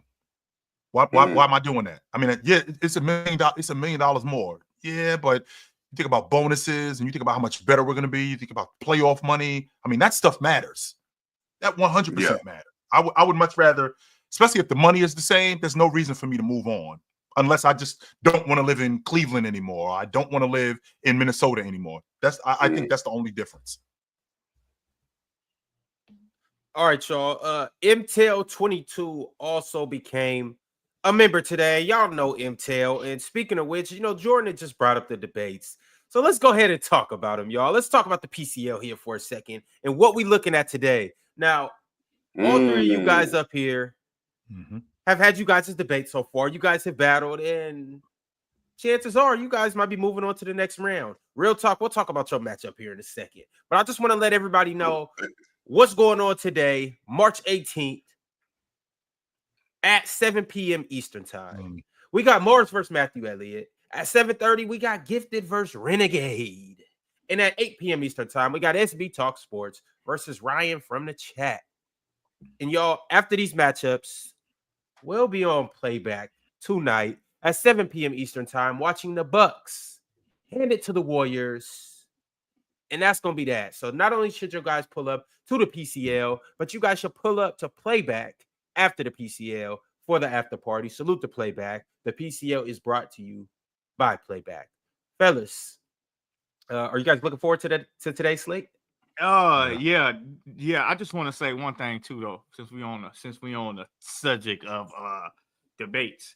I don't know what it is. This might be a little bit of racism, but y'all boys counting me out for no reason. It couldn't have been, nigga. That's a hell of a way to start this. Yeah, let's start this off right, because it got to be some racism in this, bro. Because Jordan, who's y'all act like I was debating against Jesus Christ. And shout out to Carson, because no disrespect to Carson. I don't know him. I just know him from debating with him, and I just know him from Nerd Sex. But y'all act like I was debating Jesus Christ, bro. It wasn't good debate, bro. It was a good debate. Like, it wasn't nothing for me to be intimidated by. I don't get why y'all thought I should have been intimidated. Like, I don't get. You got you winning? You got you winning? I'm gonna be honest with you. From my perspective, and I watched all the comments.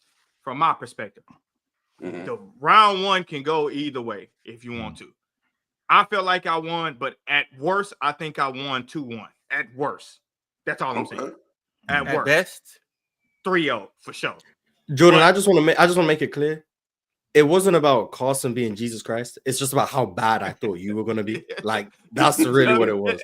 But I already apologized to you in the comments. I've said it up here as well. You did better. You did better than I thought. You did way better than I thought you would. Jordan, we thought Mars made this comment, but it was actually Gary. No, Mars did win it. I saw it after. No, this is Gary's win. He's seen. I gave Jordan his props. I'm not gonna lie. I had my expectations. I thought Jordan was gonna get destroyed. Not because I thought Carson was Jesus Christ, but I just thought Jordan sucked. But Jordan does suck. Jordan was decent. Jordan did a good job. So hey, if you got rid of Carson in round 1, thank you. Look, but also all I'm saying is it's like I get Mars' point. He thought I just really sucked. But I think a lot of people just you overrating how good Nerd Sesh is. I'm talking about both of them. Like I'm not saying I'm not saying that they're not good, but I'm saying like if I'm being honest, they're not better debaters than Mars. Like they're not better at the basketball thing than Mars. They're not better than a lot of people. It's just like, but why do y'all think that they are that? I think it's W racism. That's what I think. It gotta be, bro. It gotta be, bro. I just think they like that. But Jordan, I thought you was like that too. And see, Jordan, I definitely didn't. See, Mark's part of it. I was with you in San Francisco when you was yapping. I was like, if this is what you gonna do, then I just think you're gonna suck. But it turns out you was different. You weren't saying the same stuff I was hearing when we was at the restaurant. First of all, because I told y'all this. I told y'all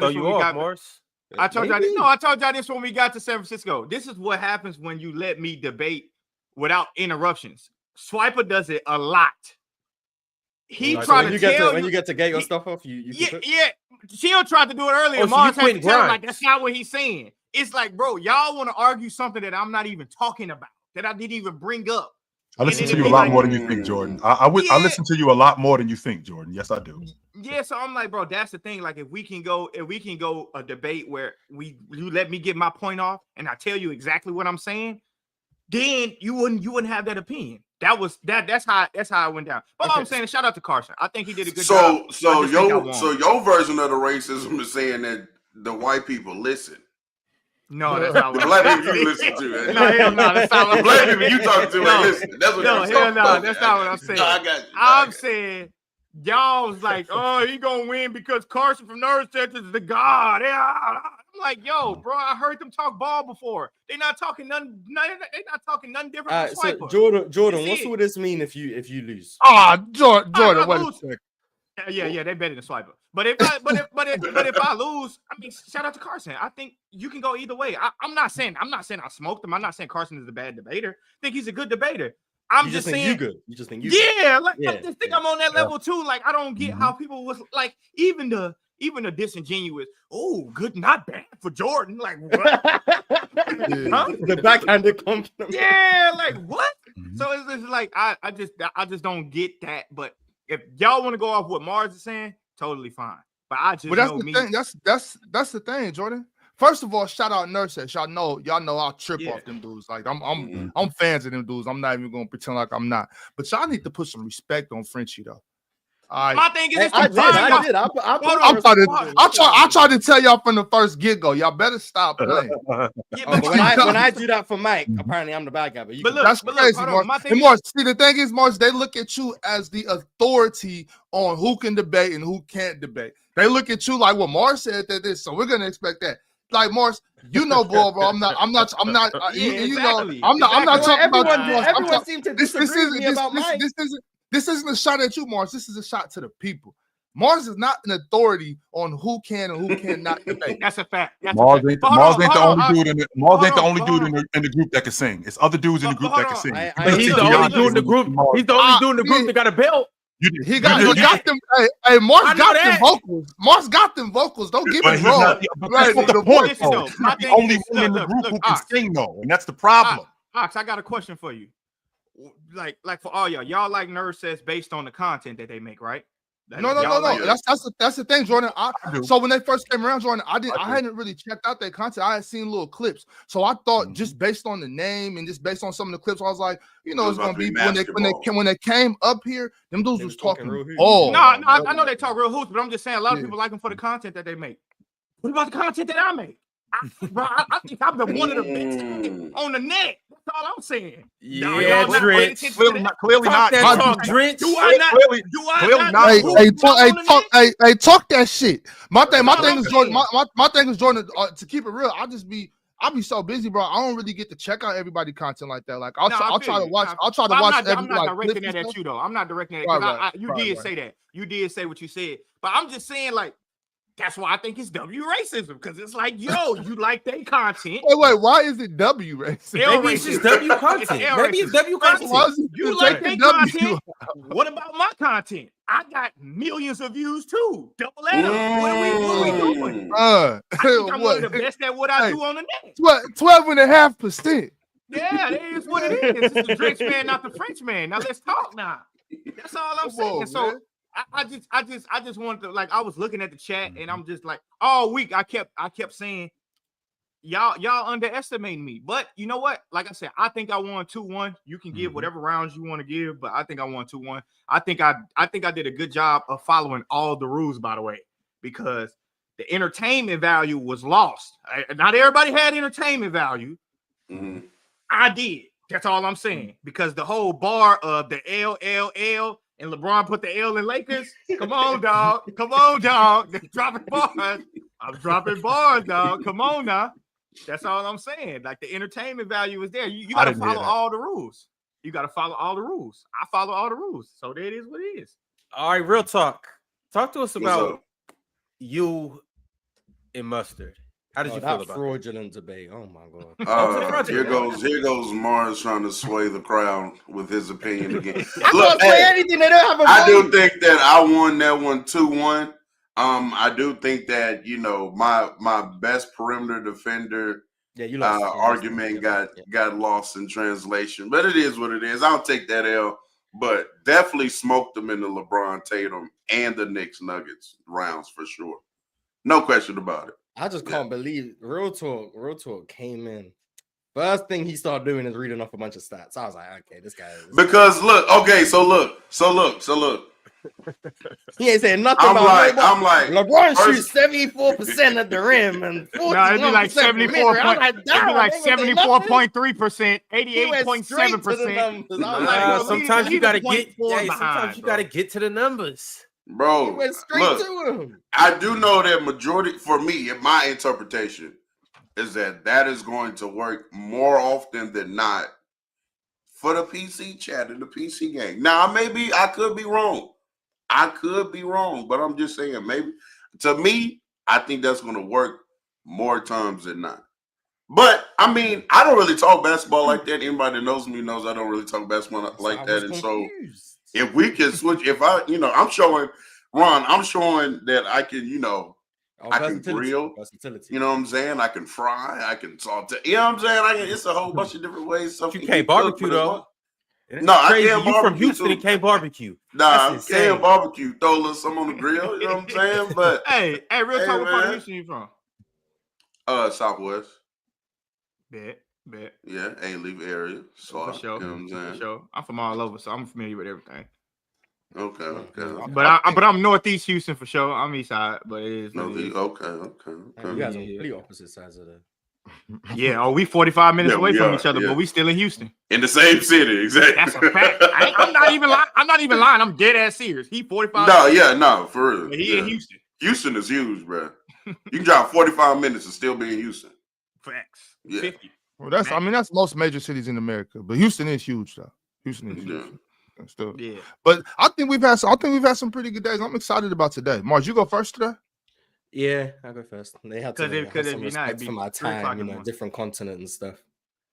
Mars, who is Matthew Elliott? Tell me a little bit about idea. No, I don't know. I know everyone. I don't know Renegade. I don't know Ryan from the chat. I don't know Matthew Elliott. All I know is that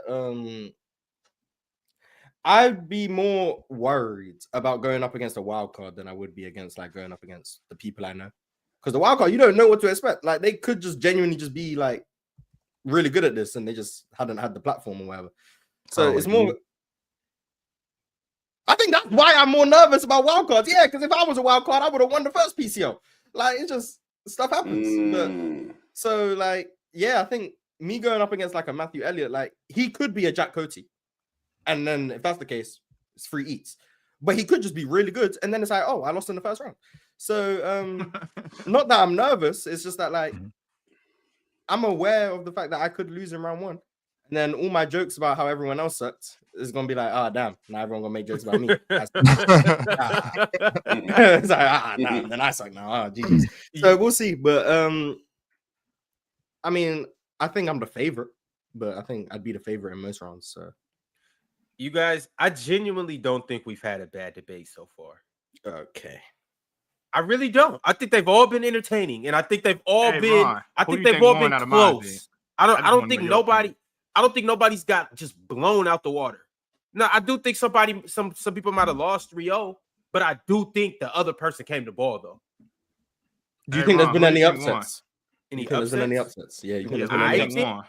You see, Morris, the difference between me and you is I don't tamper with the judges. I did hear Morris tampering. You don't have to say who. Just do you think there's been any upsets? You don't have to say who. Just do you think there's been any upsets? Potentially. That ain't no look. This is what I'm talking about. There ain't no upset. What we doing? It's not an upset. Hey, all right, but hold on, Jordan, because I'm not done. Hey, chat. Potentially.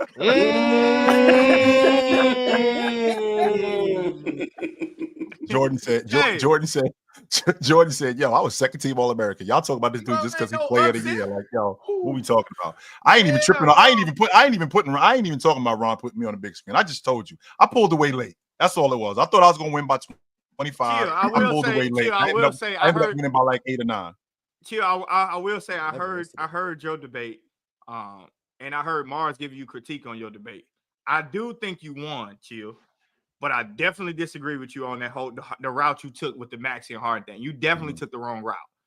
I don't even think you had to do that to win that part. You took the wrong route. That's all. The lying route is probably a bad route to take. Yeah. I'm not talking about the lying route. I'm talking about the route of you was trying to compare him up against what James Harden used to be. I think that's part of the I think because I'm saying that because I set that trap for Carson and Carson fell right into it when he started talking about Luka.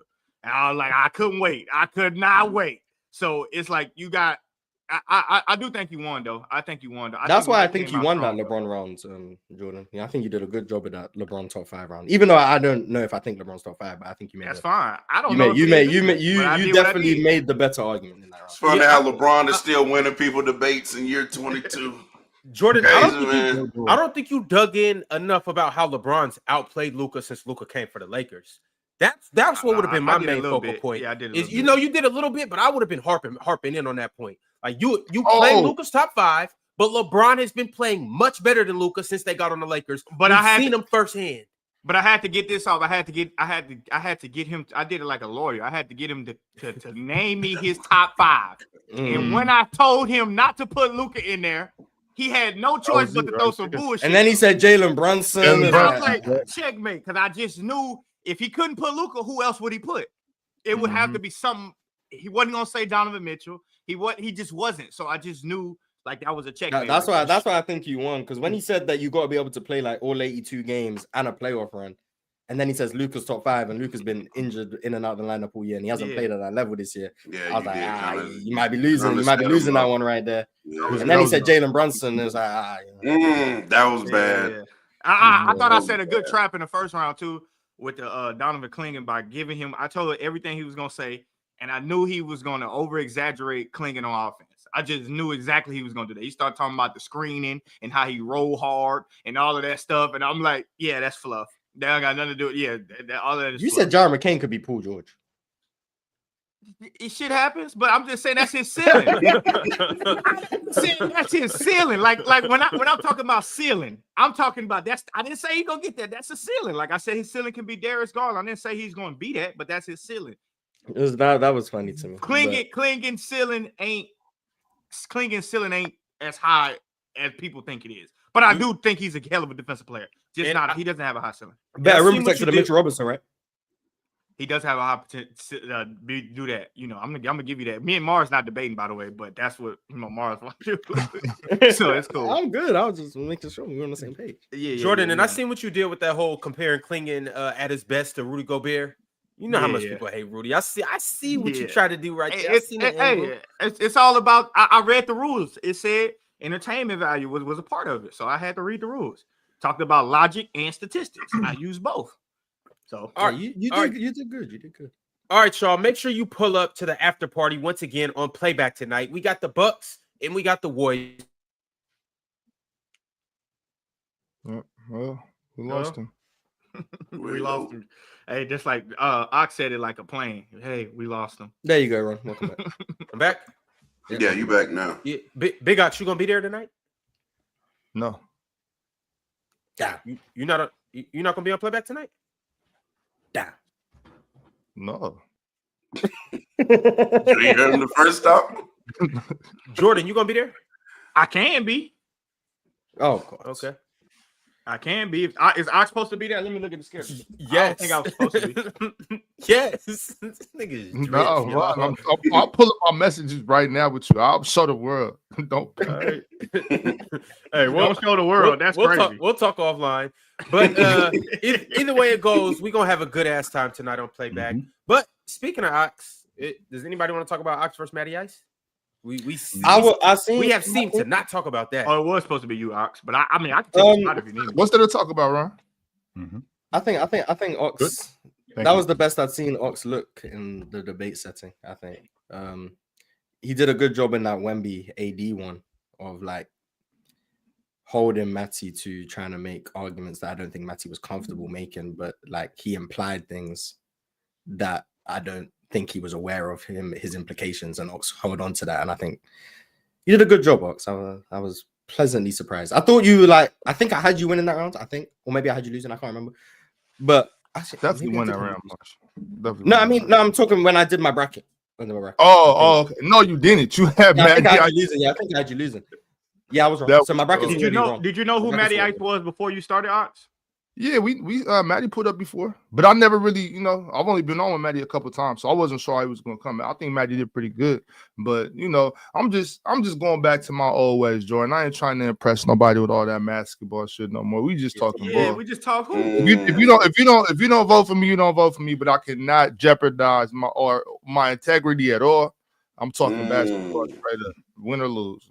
I feel you. I just can't do it because that's the only way I know how to. That's the only way I know how to talk ball. All that other stuff is just it's uncomfortable. You're not selling out, Ox. You ain't selling your soul. Yeah, but also you did that. Yeah, I think I sold my soul a little bit. I did. But I also want people to understand, like when I listened to a few debates when I was coming back from the gym today. When we talking basketball, I think a lot of times y'all underestimate how much the listeners and the people in the chat actually have no idea what the hell y'all talking about. Like when you saying all of these plus net 8-7 plus, it's like, yeah, y'all know what that is, but a lot of people don't know what the hell that is. Like, but I will give credit to Mars. Like, hearing some of his debates, he talks basketball, but not like that, not to the point to where nobody understands. I'm listening to a lot of debaters just saying +8, +7, 99.3, +6 net rate, 6% win shares. And it's like, you know what I would do if I was debating against a person? Explain win shares. And how is this relevant to what you're saying? They wouldn't be able to do it because y'all just looking at stats and stuff like that. And that's why I think that's the most like underrated part that y'all like missing on this debate. Like y'all got to remember like who's listening to all of this stuff. But I think Mars does an excellent job of doing just enough basketball and more hoop talk. So that's all. Hey, Ron, I know you're gonna read the super chat, and maybe we can talk about this afterward. But I don't know what's up with everybody giving Unc a hard time, man. Everybody nowadays just be giving Chill a hard time. They talking about Mike beat him. You got Mars. So Mike won hooping. Man, Mars always want to press Chill every 3 episodes. No, I don't. Yes, you do. Yes, you do. No. 100%. Yesterday, I said 4 different times, I don't want to have to talk about what happened in that round 2 between Mike and Chill because I didn't want to press Chill. I said that. And then Chill said, let's talk about it. And Ron said, let's talk about it. So I ended up talking about it. I made it abundantly clear I didn't want to talk about it. So no, I don't go out of my way to try and press Chill. I said many times I didn't want to have to talk about that. Now the mic thing, I think Mars, Mike you did think good. I'm just talking about the mic debate? No, in general, Chill just be yapping, so I be talking. Nah, you be. But Man, yesterday, I I think ain't Chill want to talk won, about bro. that. And I also I'm think just Mike real. just did I'm a not good job. I biased. think people underrated Mike. That's what I'm saying. I'm not biased. I'm not biased at all. I don't even like. I'm not one of the ones who's like, "Oh, that's a baby. Good job." Like, nah, Mike did a good job. Exactly. That's what I'm saying. Mike did a good job. Chill won. Like, I think Mike did a good job for the Jordan, way you Chill don't was clap talking when about babies take spanking their his first ass. steps. When babies take their Yeah, first You're steps, supposed to Jordan, walk. The hell? Yeah, you're supposed to walk, but it do make you smile. It do make you smile. But all I'm saying is, I will say this though about Mike. Mike did a good job compared to how how him and Chill be going back at it. Like it was like the rivalry was like, this shit. I get it. I see it. But Ron giving him extra time and stuff. I don't know what Ron was doing, but I mean, Who? But also, I will say, when you cooking like that, don't turn the grill off. Keep it going. Listen, I will say this though: if I win, and I think I should, but if I win, and I got to debate Mike, I'm not saying you go lose, Chill, but if you do lose, and I got to debate Mike, bro, I'm not debating nobody with his camera off. Come on, bro, we not doing it. You gonna forfeit, Jordan? You gonna forfeit? I'm protesting. He putting out his stipulation. Jordan, would you be willing to forfeit? I'm not debating a man that can't look me in my eyes. And if by saying that means that Mike gets the automatic dub, are you okay? I guess you heard that. I'm okay. Mars, what he said was he can't look in his eyes, Mars. Not what you heard, Mars. No. Look. I guess if I gotta sacrifice, if I gotta sacrifice something for some things to change around PCL, I'm gonna be the guy. I'm gonna be the one. Bro, turn your damn camera on like a man, bro. Don't do this backhand behind the scenes crap. Why you can't turn your camera on? We ain't looking like we can go neck up. We ain't gotta look what you got on. Me personally, I have no problem with someone having their camera off. But if Jordan has his bar that is like you gotta have your camera on, then hey, man, you guys will have to do that in the negotiation. Ron, I just want to say real quick, Ron, in the event that I won, Jordan won, and Mike won, I'll switch the pointers for Jordan. I'll take Mike. Well, Jordan is here. Let me go ahead and share this. Yeah, are they even on the same bracket? Yeah, Jordan should not be worried about Mike in the event that happens. Hey, the man that he's gonna have to see in the eye next round if he advances. Pull up. Please give me Swiper. Let's get to the brackets. I hope it's Swiper. That's an easy one. Yeah, that's an easy one. Yeah, for sure. All right. Hold on, y'all. Let me. I would have smoked Swiper in his debate if I was Duke. So this is Jordan right here. Oh, you got it'll be gifted or Renegade. I got Renegade winning, so it'll be Jordan versus Renegade if he makes it. I don't know who Renegade Mars is. being disrespectful again, bro. ZZ or Reaves? So if I pick a winner, I'm disrespectful. Bro, respect. So I'm disrespecting whoever I think is gonna gifted, bro. Bro, why is Carson the 21 and I'm 12? Then I'm disrespecting Renegades. Jordan, it's not. Why is Carson 12? Jordan, no Renegade. Jordan. There we go. There we Jordan, go. this seating does not matter. It's not real seating. What are you talking about? I'm just saying, damn, so I'm a wild card, right? That's not real. That's not real seating. That's just where you got put on the bracket. I told y'all this A right here is nice right here. But let's see though. Speaking of Chill and Mike, this is what would happen if Chill happens to advance. Oh, so whoever goes to okay, so Mike versus Ryan. Double wild card. That's not bad. Y'all don't do Mike enough for real. There we go. Mike versus Ryan, double wild card in the Chill ain't too happy about 16? that. Chill ain't too happy about that. You better take that that off. I ain't mad at that personally. You better take that off of there, Ron. Chill, how do you feel about how would you feel about an SB matchup in the second round? SB, okay. I think I beat him the last time I seen him. So, Chill, you gonna beat him like you supposed to? Round. Yeah, that's not serious. You said the last time I saw him, I whooped that ass. So I beat the brakes. If I see him again, I would have much rather had SB in the first round than Matthew Elliott. But you don't know who Matthew Elliott is. You know, I like exactly. He might be good. That's my point. SB, you know what you're getting. You know you're getting a bum. That is crazy. Oh my god. Oh my god, that's that's hilarious, crazy. bro. My That's thing is crazy, wrong. It's bro. cold because you know me. You know I got big love for Reaves and ZZ. I'm making sure I watch that one. I'm 100% watching that one. That is gonna be a good one. I'm gonna just do that, Ron. Can we stop giving Dion from They both, that Dion from they Ohio both my matchup was dudes. nasty, Ron, Ron. you You respect wrong. Rishi. I'm gonna have to beat one of them like they stole. I'm not gonna like that. Mars. You not respecting Rishi? I don't know Just have to Rishi, see, man. I don't know Rishi, but that was not a good matchup for them two. Maybe It Rishi wasn't a do good better. pairing. Yeah, maybe he done better had he debated maybe Elliott. I don't know who Elliott is either, but he did better. But the way Dion wasn't even necessarily debating, he was just like annihilating. Like he was just off the strength of just talking aggressive and firm. And Rishi was like raising his hand to speak. And I'm like, yo, Rishi was I'm like, raised with bro, respect. I'm uncomfortable watching this, bro. Hey, Jordan, that's a debate style and tactic. I mean, y'all know the final boss. That's how the final boss got busy in these debates. Rishi should have crashed out. So yeah, it's a lot of Crashed TV in Dion's game. It's a lot of. Bro, it was like, yo, So it shouldn't be Dion from Ohio. It should be Dion from TV.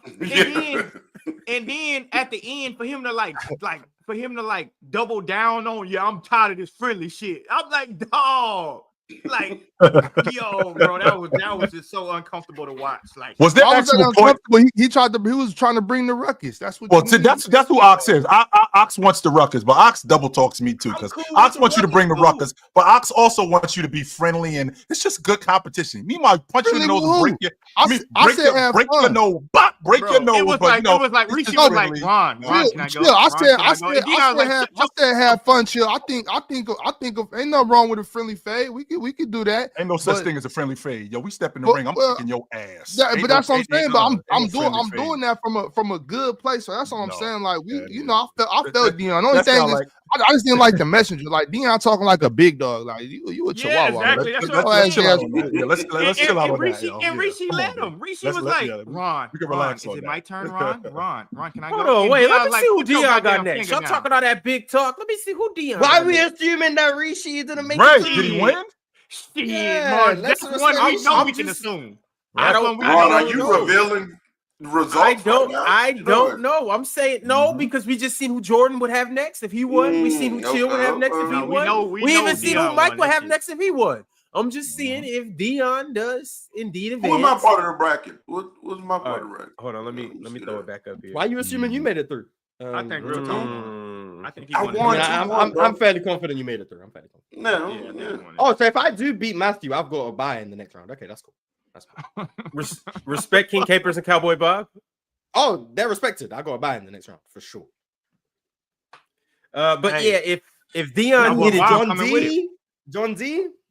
Nice. That's my co-host right there. I will pay attention to that one too. If making it abundantly John D. If you are watching, if you lose to Dion from Ohio, your spot on the Hoop Talk podcast is in jeopardy.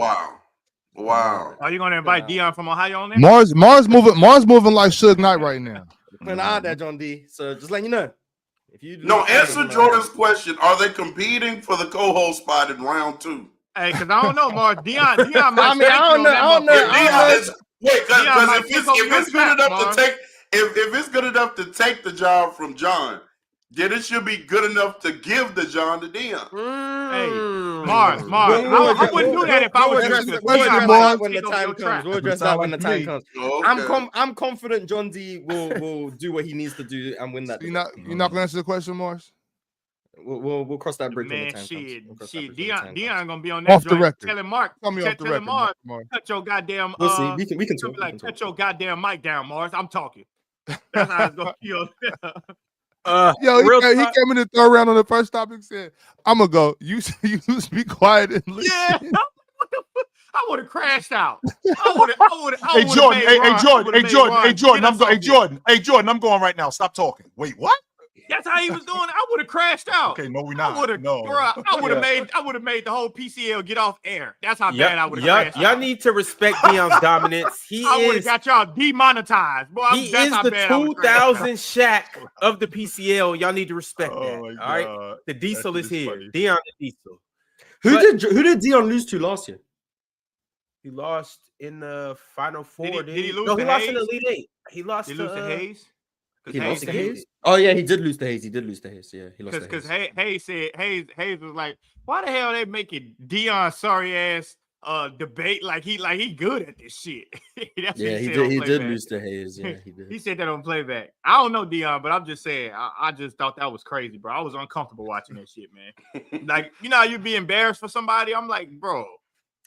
Man, you guys need to respect my guy Rishi, man. Rishi just came up to just talk ball. Dion wanted to come in being. Hey, Rishi was talking ball though. Low as hell. No, you had to good turn his point. damn mic up. He was talking low as hell. He should have turned his mic up.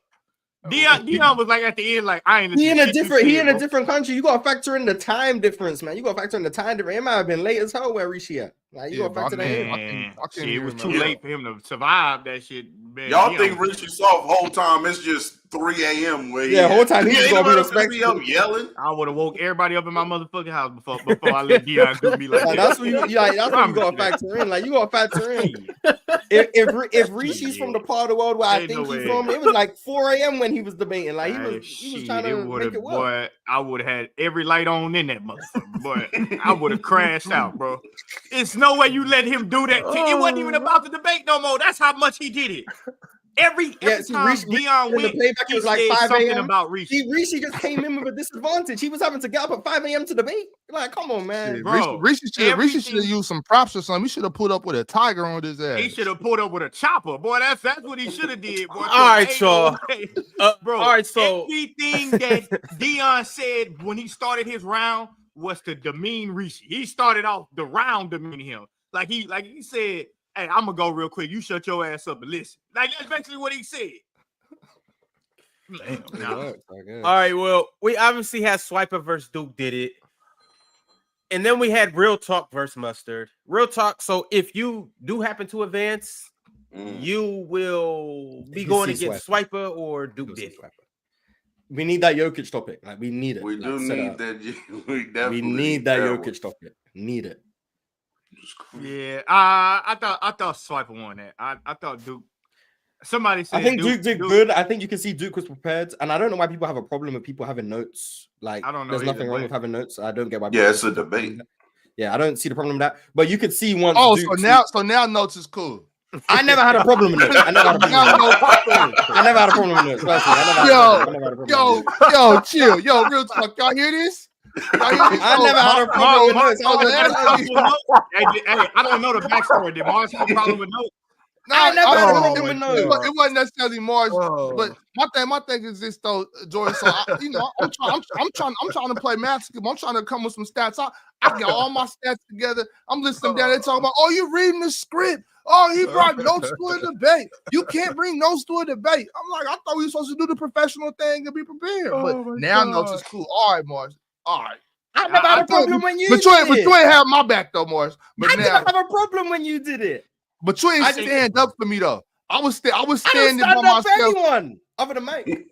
But like, I just feel like I think you could see when Duke didn't have any more notes, and yeah, where he was struggling. I was just about to say that somebody said that he was reading straight off Chat GPT.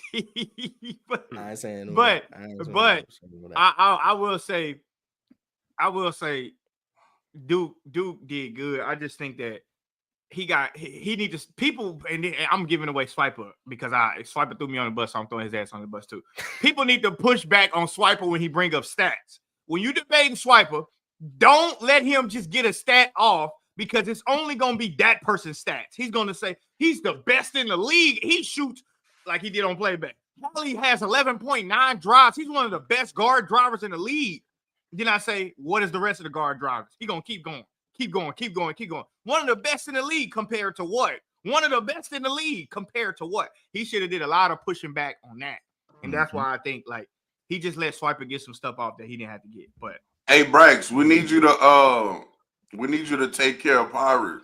You know what I'm saying? Go ahead and do that. Go ahead and do that, Brax. I can't wait to see Brax debate. I can't wait. I got Brax, man. Brax no bull. I don't know what to tell you. Brax no bull.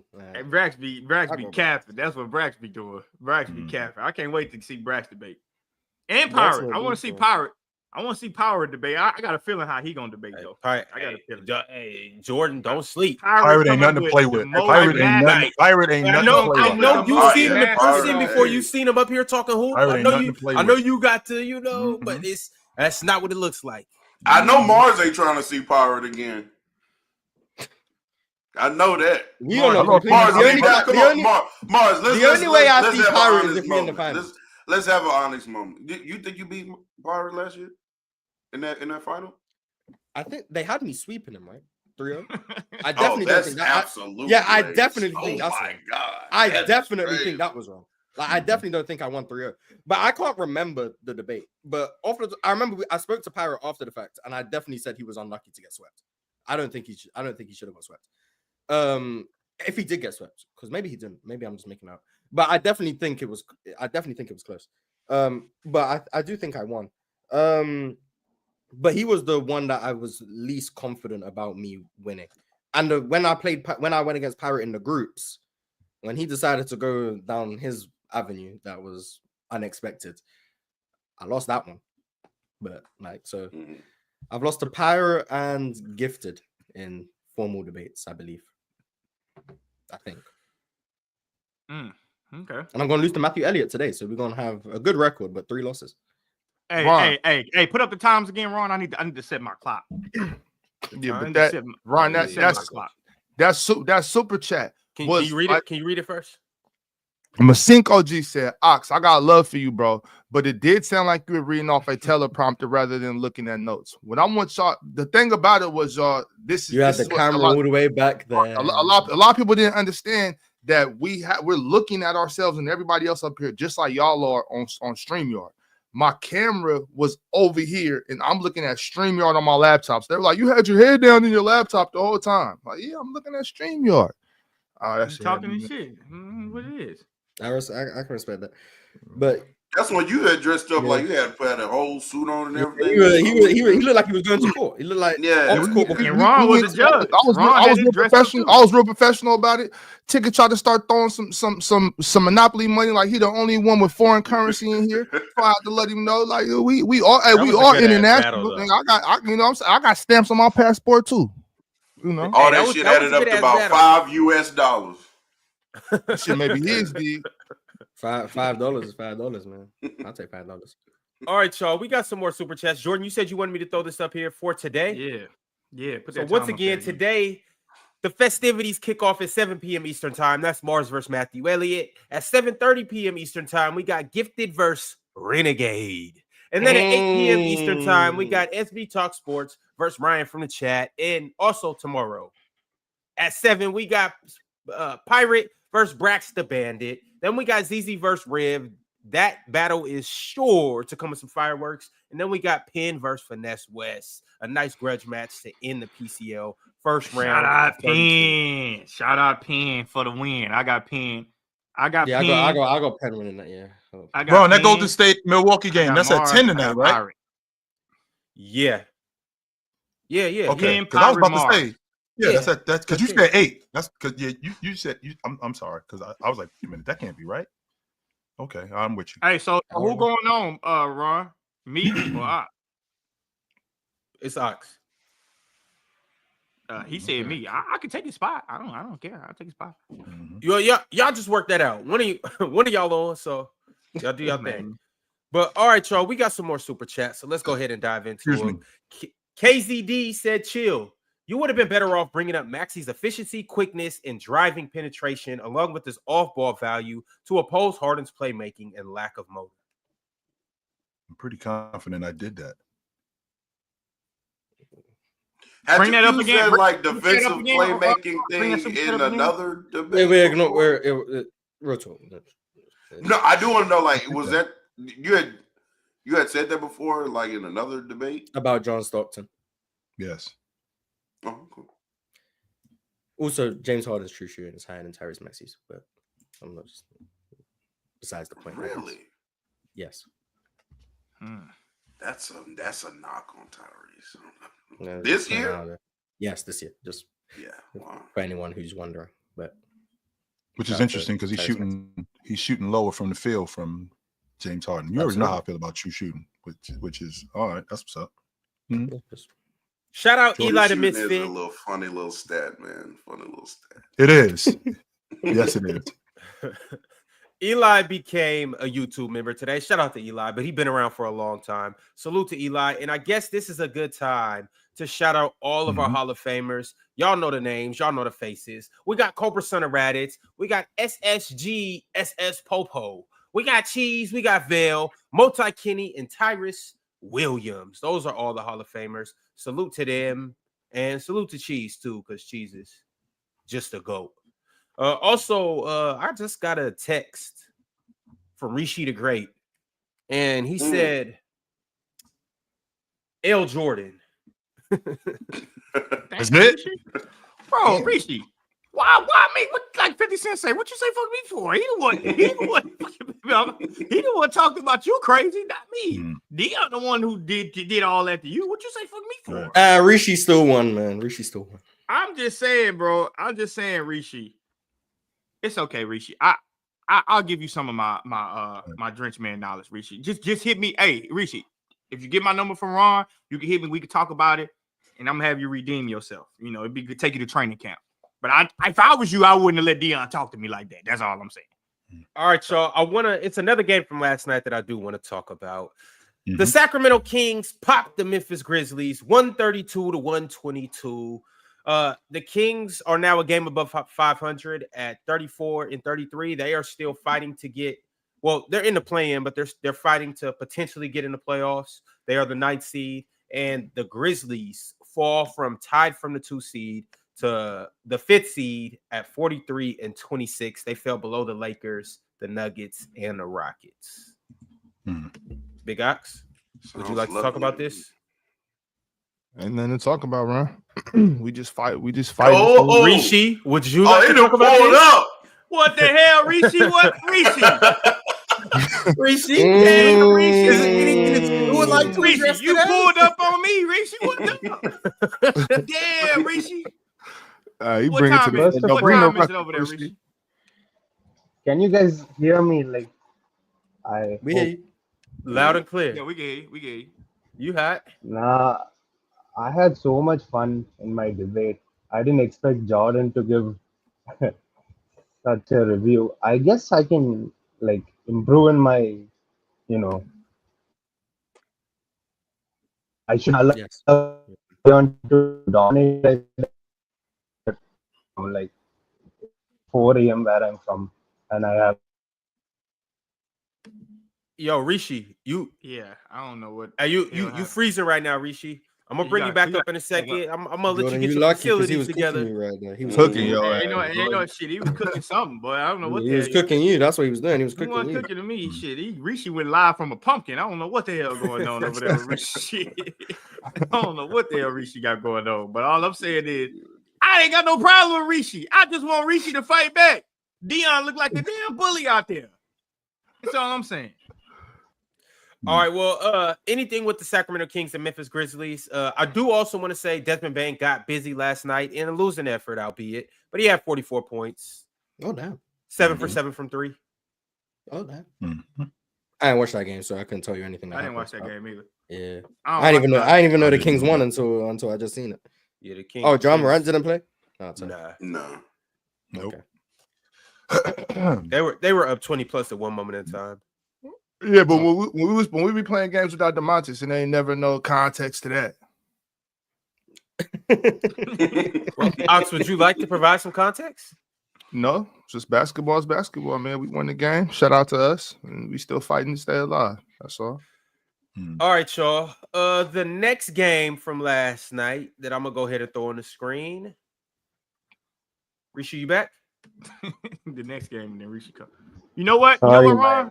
Rishi looking back on the future right now. I'm telling you, it is. That's what my God! Go ahead, Rishi. What's up? You got the floor, my man. Nah, I just. Nope. I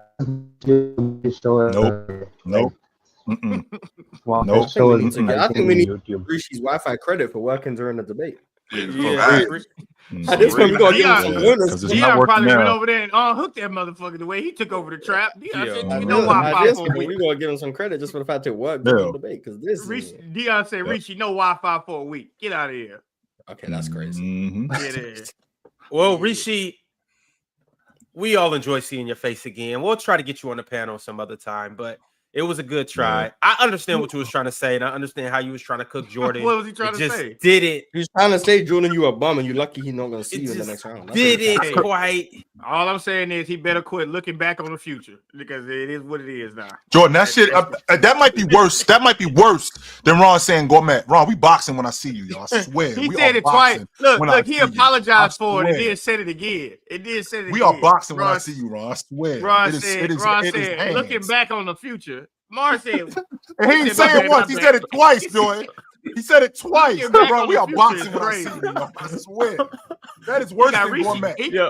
He got Rishi doing that shit now. Rishi looking back on the future. Shout out to Rishi and shout out to looking in the rearview mirror at the future. But y'all, I mean, back to the future. Those are classics, though. We're just shedding light on the classic. But y'all, let's talk about the Lakers and let's talk about the Spurs. The Lakers packed up the Spurs last night, 125-109. The Lakers are now the 4th seed. Their record is 42-25. The Spurs are, well, they're doing what they've been doing over the last couple weeks. They are 28-39. They are the 9th seed. Or no, my bad. They are the 13th seed in the West. Austin Reaves got busy last night, 30 points, 7 rebounds, 6 assists. He continues destroying the league without LeBron out there. Luka Doncic got busy too. He had 21 points, 14 assists, 9 rebounds. We're going to have to start having some real uncomfortable conversations about Austin Reaves. For what? No, we're not. Austin, look at that. Austin Reaves has good conversations. Why is that uncomfortable? Ron, bring that back. But I'm saying better than some players like. Okay. Austin Reaves is better than some players? Oh. Hey, no, I'm saying some names that you would no. Some names. Say the names. Let's put it out there. Let's put it out there, real talk. Is he better than Desmond Bain? Yeah. No. Yes, he is. Nice one, Ron. Nice. Why wouldn't he be better than Desmond Bain? Is he better than Desmond Bain? Yes. Desmond Bain maybe shoot the ball better than him. He defends better than him. Defense doesn't count? Better than him. Not by much. Not by much. Not 100%. They are a night and day defender. I don't get night and day. Yeah. Not by much. Desmond Bain guards for the most part. Before Jalen Wells got there, Desmond Bain took the best assignment on the perimeter. Dylan Brooks would occasionally, but Desmond Bain guards the best defender. Or the best offensive player on the other. Hey, look, chill. You see what Ron just did right there? You see how much better he got at debating when he turned his camera off? He's cheating. Turn your camera back on, bro. I did not. He was just cooking for a second. Who's a better playmaker? Austin. Yes. Who's a better scorer? Austin. Who's a better rebounder? Yes. Who's a better rebounder? Desmond's a better shooter. But I think Austin's a better scorer. Who's a better rebounder? Who cares? You gonna tell me you watching Desmond Bain and Austin Reaves and be like, oh yeah, his arms too damn short. You don't care? His arms too damn short. He's still the better rebounder. You don't care who the better rebounder is. You may not care, but depending on what type of rebounds we're talking about, it can be productive and if I'm being since we being honest, I mean, didn't Austin Reaves kick Desmond Bain ass in that playoff series? Yeah, Rui had more of it too. I mean, he sure did, and that was what about a year or two ago now, and he's gotten better. He has gotten better. I think I got Austin. I don't know if I hate that. So Austin Reaves, okay, real talk. Austin Reaves better than so he better than Desmond. I think we're clearly out of Malik Monk conversations, correct? No, not correct. Hell no, not. Why correct. not? Why Kings not? Kings fan. Correct. Hold on. Believe. Wait. Kings fan and Ron. No, hold on. Damn all that Kings fan stuff. What I thought. Malik Monk is a better athlete than Austin Reaves. That's it. That's just not where we stopping. Chill. No, it's not it. because we was just talking about who's a better passer on that. Malik's a much better facilitator than Austin Reaves. Much better. I mean, really, the turnover machine he's much better since he's been at much the league better. spot. Play. It don't even matter. Playmaking, that does matter, Ox. Don't tell me that. Don't tell me it don't matter when he's been a turnover machine since he's been at the league guard spot. Don't tell me that it doesn't matter. He not been no turnover machine. He might. Of course it has been looking real shaky since Fox been going for Malik. It has not. He's a better athlete. He's a better athlete than Austin Reaves. That's not. But that's looks not better. Him getting to the rim, him finishing, it looks better. I won't argue that. But it's not. It doesn't just look better. It is better. I don't know if we're doing that because Austin Reaves getting to the rim, contact. I think he's much better in contact getting to the rim than Malik Monk. I won't argue that. I think he's a better shot creator than Malik Monk. If I'm being honest with you, I definitely think that, and I think he's more versatile as an offensive player because he's bigger than him. Yes, I'll take Austin Reaves. I'll take Austin Reaves over Malik Monk. More versatile for sure. Okay, we'll stop. He better than Tyler Hero. Yep. That's where it get tricky with me. I'm not sure about that. He ain't going to trick bag with that. He's better than Tyler Hero. That's where it gets tricky with me. I'm not sure that he's better than Tyler Hero. Why not? Because Tyler. I think as a one-on-one player and as a scorer overall, I think Tyler Hero is better than him. And I don't think it's a huge gap. Tyler's a better one-on-one player than Austin Reaves? I do. Yes. I do think he a better one. I think he a better stopping. I think he a better stop and pop shooter than him too. I do think that on the defensive end, I'll give you Austin Reaves, and I don't think it's a huge gap, but I will give you Austin Reaves on the defensive end. But on the offensive end, as a scorer, I think Tyler Hero is better than him. So that's where it gets tricky with me. And Tyler Hero, he cracks that three in big moments. Austin Reaves does it too, but I feel like Tyler Hero, I feel like he gives me a little bit more. So I'm going to say Tyler Hero. Man, I got Reaves as a better off the dribble player. I got Reaves as a probably a better defender slightly. I think Tyler's definitely the better shooter, definitely a better movement shooter as well. But as far as creating advantages, passing and playmaking out of those advantages created as well, and then again the scoring and being able to beat people off the dribble one-on-one. I got Austin doing that, all those things better than Tyler Hero. A lot of Tyler Hero stuff comes off the dribble. Like he's but a lot of it is also like, but it's like, it's off the dribble, but it's like DHOs, stuff like that. Again, like a screen or something like that. I'm saying just man in front of you, you got the ball, and now you know what I'm saying? It's just you and me, right? It's just you and me. Sure. I got Austin better at that than Tyler Hero. So you think he's a better one-on-one player than Tyler Hero? Yeah. Does anybody else agree with that? I do agree with that. I don't. Austin Reaves be cooking, boy. Hey, Ron, bring that picture back up. I'm telling you, look at that smile, that disingenuous smile. Look at that smile right there. That should have fooled you right there. That shit will fool you. What do they call What do they call a male Karens? What do they call that?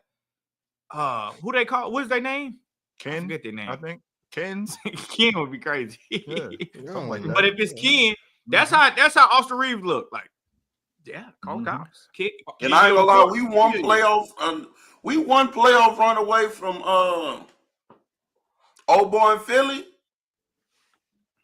Who? Coming for Maxey? you next. Yeah, Maxey. Yeah, he better than James Harden too. Austin Reaves? Nah, he ain't better than James Harden. We're gonna stop it right there. Hey, I mean, we're gonna stop it right low there. key. Right there. What do you mean low key? Low key Ron, cut your camera back off, Ron, cut your camera back off. Low key. Cut your camera back off. You gotta power back up, Ron. 15 to be honest with you, real talk. 15. Hey, 15 million. Saying, he on the book for a little bit of money. And just so we clear, real talk. Let's not make it look like Maxey doesn't get busy in the playoffs. He went toe-to-toe with Brunson last year, and it was a stretch where we were talking about him outplaying out with a black toenail. Mm-hmm. That's all. Yo, but hold on, no real talk. I want you to keep going. So you brought up Tyler Hero, you brought up Malik Monk, you brought up Desmond Bain. Who else you got? Austin Reaves Tyrese Maxey. So you have him better than Tyrese Maxey.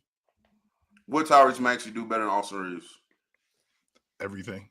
Yeah, he probably did everything. I wouldn't say everything, but damn near. I ain't gonna lie, damn near. Everything. We got to stop it right here with the Maxey. Everything. He's not better in the mid range. I don't think he's a better distributor. I will give him a better shooter. He a better scorer. I will give him. He's not better better at getting downhill. But is he better at finishing? Yes. Is he? Yeah, he's a better much better. Hall of Fame whistle. That's all I know. Yeah, I know, but it's because of that disingenuous smile that Ron got to keep putting back on the screen. He got tossed a couple of nights ago. Didn't he get tossed like a week ago? Yeah, he did. And then the league And office called down and said, the league office called down and said, don't you do Ken like that. Send his ass to the line when it happens. What happened? I'm telling you. You can't do Ken like that. Tyrese Maxey. I can't believe the way y'all talking about Austin Reaves finishing at the rim right now. Like over Tyrese Maxey. Tyrese be tricking some. I mean, Tyrese is nice though, but no, he's cool. Austin be getting to it, and Austin be getting to it, bro. Y'all got to understand. Look, y'all be seeing Tyrese Maxey in Philadelphia. You know, a lot of those games, Joel Embiid isn't playing. A lot of those games, Paul George isn't playing. So he gets to get the ball and basically do whatever the hell he wants. He gets to go out there and shot chug. Shout out Jeff T and them. If you know, you know. Just shot chug 38%. Yeah, he's talking about yeah. But I'm saying, like, bro, when AR get those opportunities, if LeBron out, AD out, Luka out, AR this season has been a legit, efficient, like 28, 7, and 8 a game in those situations. Like, every time we ask Austin Reaves to scale up his game, he does it at a great and efficient level. He's really the only player. It's like, okay, do we just want to say like, oh, we need more of a sample size of him doing it? And if you're making that point, I guess fine. But we're not going to act like when we see him scale up in these opportunities, he's not playing on the level of a Tyrese Maxey. He's the only player on the Lakers that I say that when LeBron is on the court, he plays the same with him or without him on the court. It's just you know, the shot attempts are different, but not the shot quality. His shot quality is the same whether it's LeBron on the court or not, and that's what I like about his game. Like, he don't give a damn that LeBron on the court. He's steady hooping. But I'm just not I'm not willing to give him Tyrese Maxey because I also feel like if Tyrese Maxey was on the Lakers as well too, we would see him scale his numbers up like a crazy. Like you would be talking about them more of a threat than what you are talking about them now. Well, I like Austin Reaves a lot. I definitely think he's good. I was just simply talking about the way this whole conversation y'all been talking about his finishing ability at the rim. Y'all talking about him like he's prime Amari or something.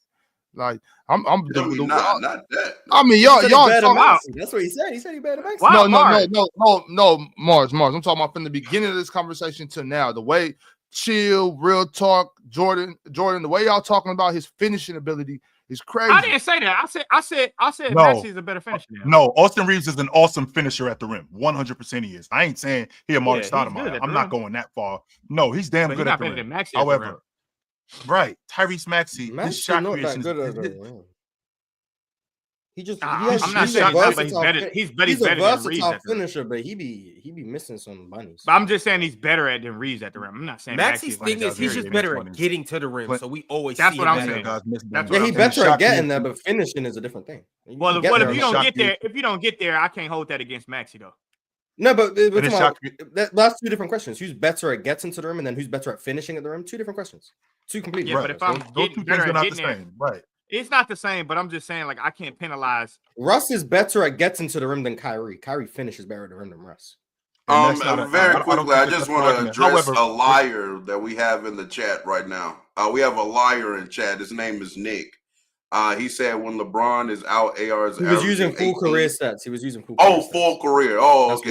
He was just being disingenuous. So he just obviously, I'm talking about. He's averaging 29 a game. He's averaging 29. Why the hell would I bring up rookie Reaves numbers talking about him right now? Okay, never mind. So this season, albeit it's only 8 games, but without LeBron, Austin Reaves is averaging 28.6 points, 8.4 assists, and 6.8 rebounds. And this includes a 43. So he is that elite rebounder. Who cares? I told you. A 26 and 16 game against the Kings. That's 16 assists. This includes a 45, 7-7 game against the Pacers. This includes a 37, 13 assists and 8 rebound game against the Nuggets. Yeah. And then last night he had 37 and 6 against the Spurs. So when LeBron's not playing, he's getting to it.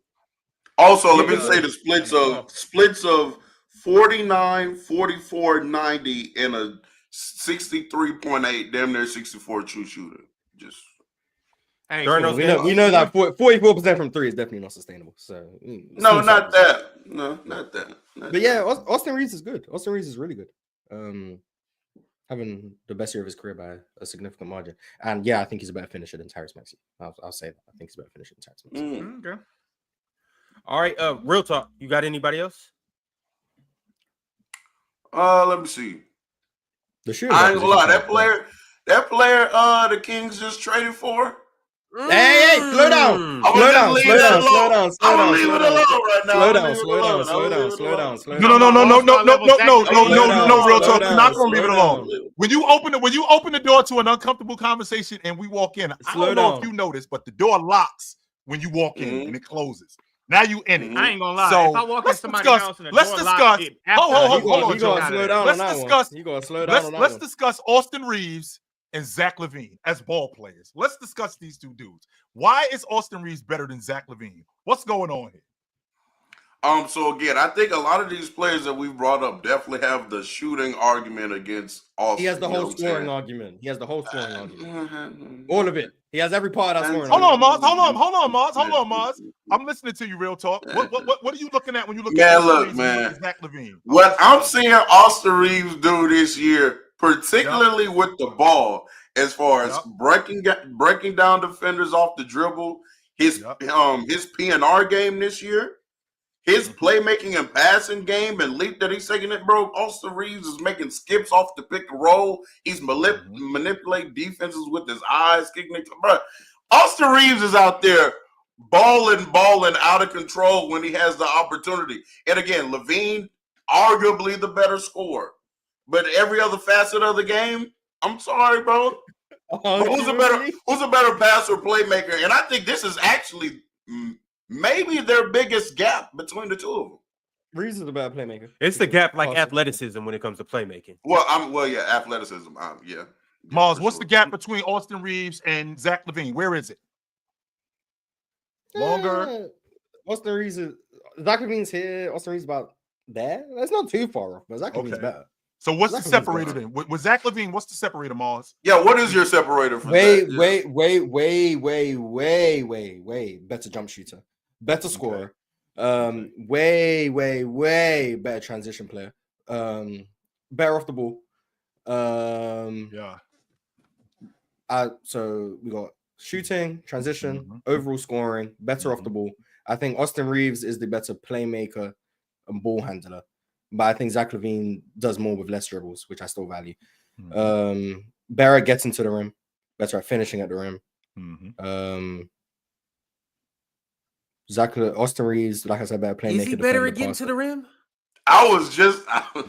Is he? And the off the ball thing, Mars. I mean, he plays off of James. I mean, how much better is Zach LaVine off the ball than Austin Reaves? Because Austin Reaves is damn good off the ball. Damn good. He's damn good off the ball as a catch and shoot guy.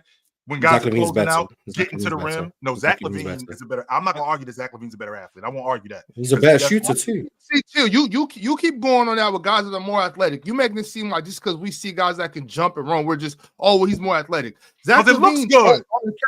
Yeah, but that's not what it's about. What it looks like on the catch and shoot situation, Zach LaVine is far more dangerous than Austin Reaves because first of all, I can just shoot. I can just shoot better than Austin Reaves. Zach LaVine, I catch the ball, shoot better than you. You close out, I'm way faster than Zach LaVine off the first step. It's supposed to be blowing by him to the rim. And then, to your point, more athletic. So I'm getting in the air away over. From every step of the way, off the ball, there's no competition in this conversation right here. And it's not just because I think Zach LaVine is an athlete. And I think it looks better. It's just I wouldn't care what color we wore, right? If I'm a defender and I'm in help side and a ball skips to my man, I would much rather my man be Austin Reaves than Zach LaVine. You're in Zach LaVine's mercy. He can shoot it or just blow by you. Austin Reaves, I guess he can do the same things, but not to that level. And Austin Reaves has a better handle, but a big part of the reason like why Austin Reaves has to do all of that wiggling is because he He can't doesn't just have go the by- he go doesn't by have the people. first step that Levine has. Levine doesn't have to do as much because he can just get by you in one step and then he's at the rim. And Levine has a bunch of advanced pickups getting to the rim, high pickups, euros, deceleration. He's got everything you need getting to the rim and finishing. And yes, I think he's a better finisher at the rim, and I think he's better at getting to the rim because of all of those things. He's better off the ball because of the catch and shoot game and because of the fact that he is a threat. He's a threat to backdoor. You play top side on Austin Reaves. He's not as big of a threat backdoor. Like Zach LaVine is the better scorer in every sense of the word of scoring the basketball than Austin Reaves is. It's not like the closest thing is like the self-creation and stuff. Man, that's because Austin Reaves has to do more in terms of that self-creation because he can't do things within one dribble and two dribble like Zach LaVine can. Like they're not in the same. But it's also because Austin Reaves is trusted more as a primary ball handler. Well, they trusted Levine in Chicago this year to do that. They trusted Levine. Yeah, now Austin Reaves is the vastly superior playmaker. Like Zach LaVine at this point, the only read he can still make in pick and roll is that pocket pass to Vucevic. That's still the only read. Like I'm giving Austin Reaves that ability to initiate offense and run offense. He can definitely do that at a higher level. The issue I have is that I think the clear gap in scoring still gives Zach LaVine the higher offensive ceiling, and the floor I still think is more valuable. Because of what Zach LaVine can do on and off ball. So yeah, I don't know about a clear gap. As scorers?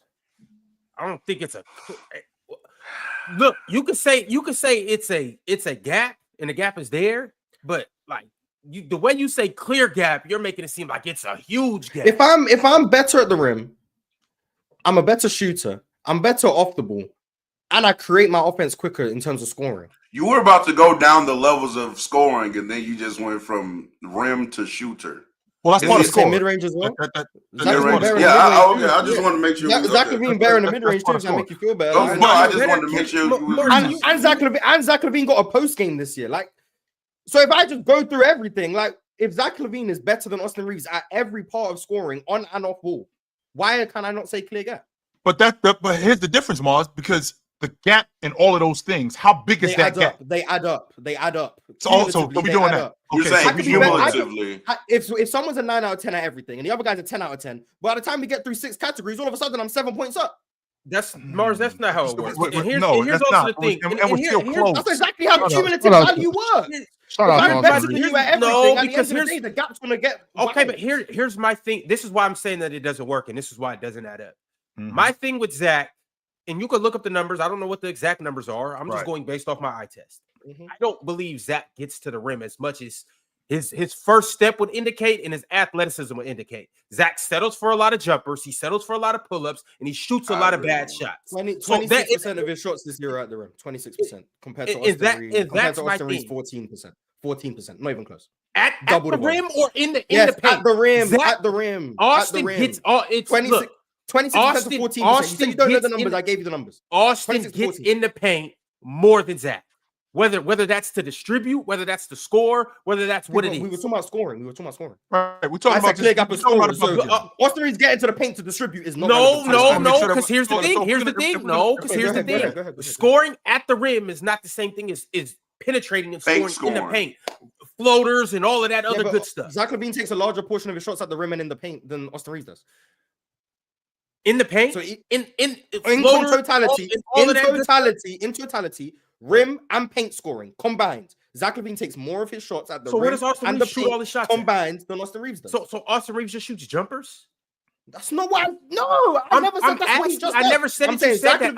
I'm saying because you at the rim and at the rim and at the paint combined. Add them together. That's because he's a better athlete. Takes a larger percentage of his shots at the rim and in the paint combined than Austin Reaves does when you add them together. That's what I'm saying. Not only Austin Reaves takes jumpers. I'm asking you, where does he's asking you where is Austin getting his shots from? Because I'm pretty sure you're looking in that floater range, in the mid range, and from 3. And back to your point, Miles. When you talk about when you talk about Zach LaVine, the majority of his shots he's taking there because of that first step, because of how athletic he is. So I will give you that. And on top of him being able to raise up over a guy on one dribble pull-ups.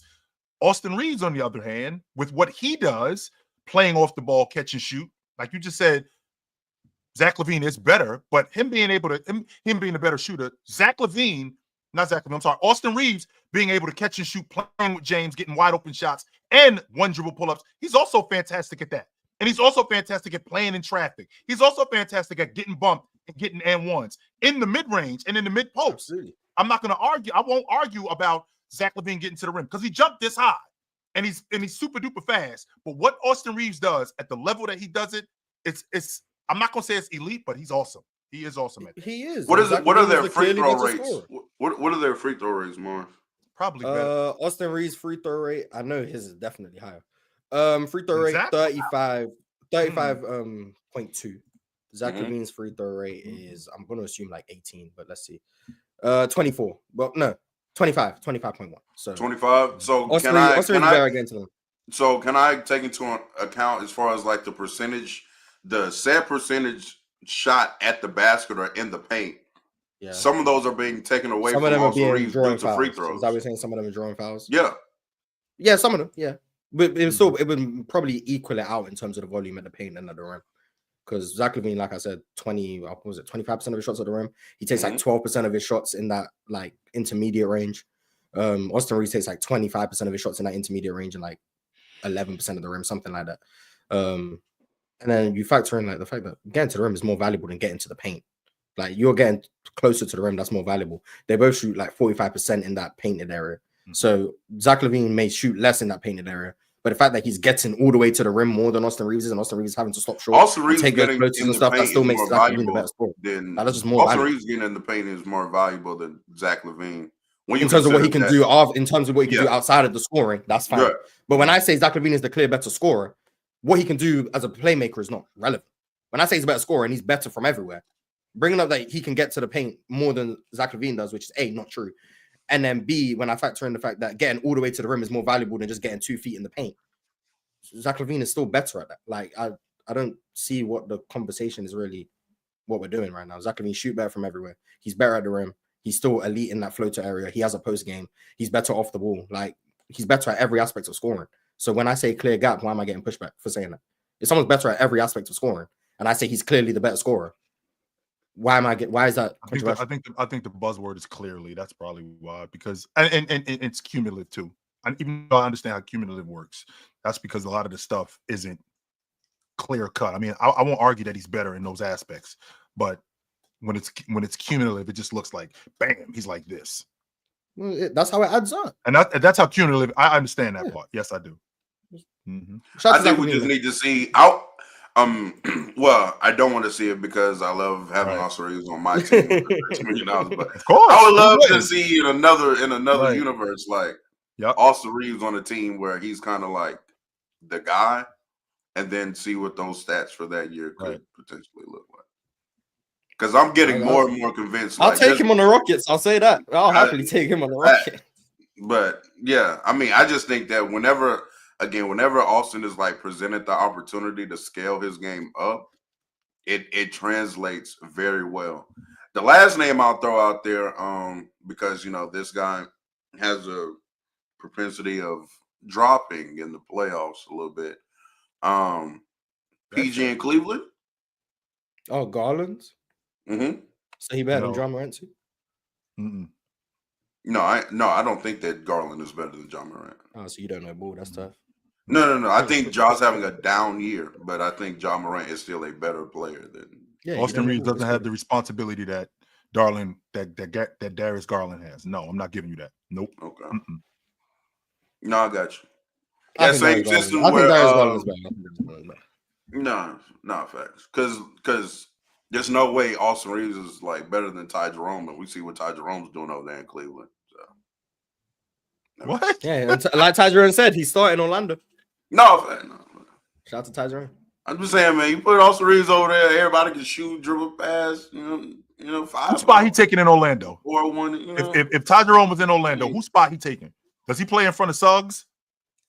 Absolutely not. Suggs hurt. No, we're talking about because he said he's starting in Orlando. So if Suggs is playing, not just Suggs, KCP is playing. Who he playing in front of? Well, Suggs ain't playing. He said it when Suggs wasn't playing. So if Suggs ain't playing, all right, I can get with that. That's what he said. He said he was talking to Paolo. He said, "I'll start for you guys." He wasn't saying, "Hey, if everybody healthy, I'll start." Like, he didn't say that. He just said, "I'll start playing in front of Suggs." I can tell you that right now. No, you're not. He better than KCP. I'll tell you that. Man, KCP. I don't know if he'd be starting. It will be a toss-up, but he better than KCP. He might provide more value than KCP. Just with the shooting and scoring punch. Y'all know how I Better feel than about KCP. KCP. All right, y'all. How you feel about him when you have Jokic next to him is different to how you should feel about him when he's playing in this Orlando team. Two different players. But shout out to KCP though, he got paid. Shout out to him. 60 million. That's exactly why he went there. Sorry, Key. Real quick. I'm sorry. Go ahead, Ron. Yeah, because I ain't in no legacy talks.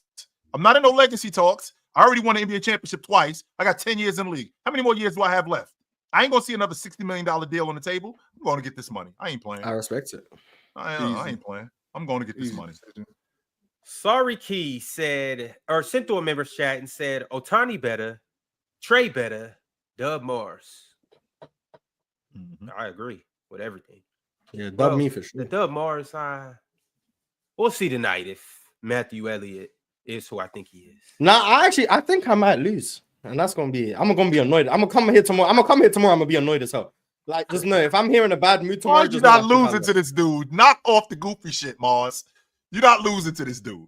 You're not. No, chill. If I come on the panel tomorrow and I'm angry as hell, just know I think I lost. Just know I think I lost. Like, that's what. If I come in smiling, yeah, we'll be chilling. But Matthew ain't no ordinary wild card, so we'll just have to see. I know the way they organized this. They was like, yeah, let's give Mars the toughest wild card we can think of. And I was like, oh. It turns out he's not a wild card. He just actually just a basketball. Stop talking that foolishness in the chat, man. Then I can't clown anyone. Come on,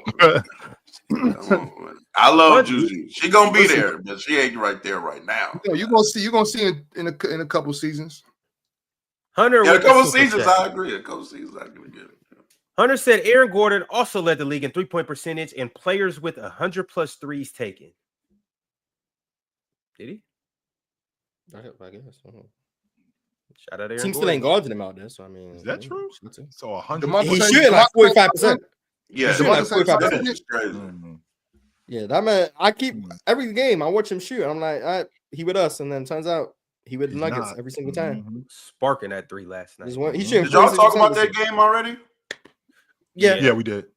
Did y'all bring up how, like, all of a sudden that Denver defense was athletic, was flying around to make multiple rotations? In fact, stopping people in transition. In fact, we didn't necessarily bring up that point. We said that they played good defense, but we didn't bring up the fact that they did. I said, is it because of Jokic? And that was really what we got to it. Damn, I didn't even think about that till just this second. Stopping the ball. All of a sudden, Denver can play defense. Who would have? I seen a stat that Jokic has been scored on the most of the rim in the NBA. I wanted to tag. Is Denver better without Jokic? Mars, that's not a stat. The non-Jokic minutes look mighty good last night. Hey. All that talk about the non-Jokic minutes, they look mighty good last night in the non-Jokic minutes. I don't know. Mars, there's no way that that's a stat. You can't tell me that that's a stat because that's awful.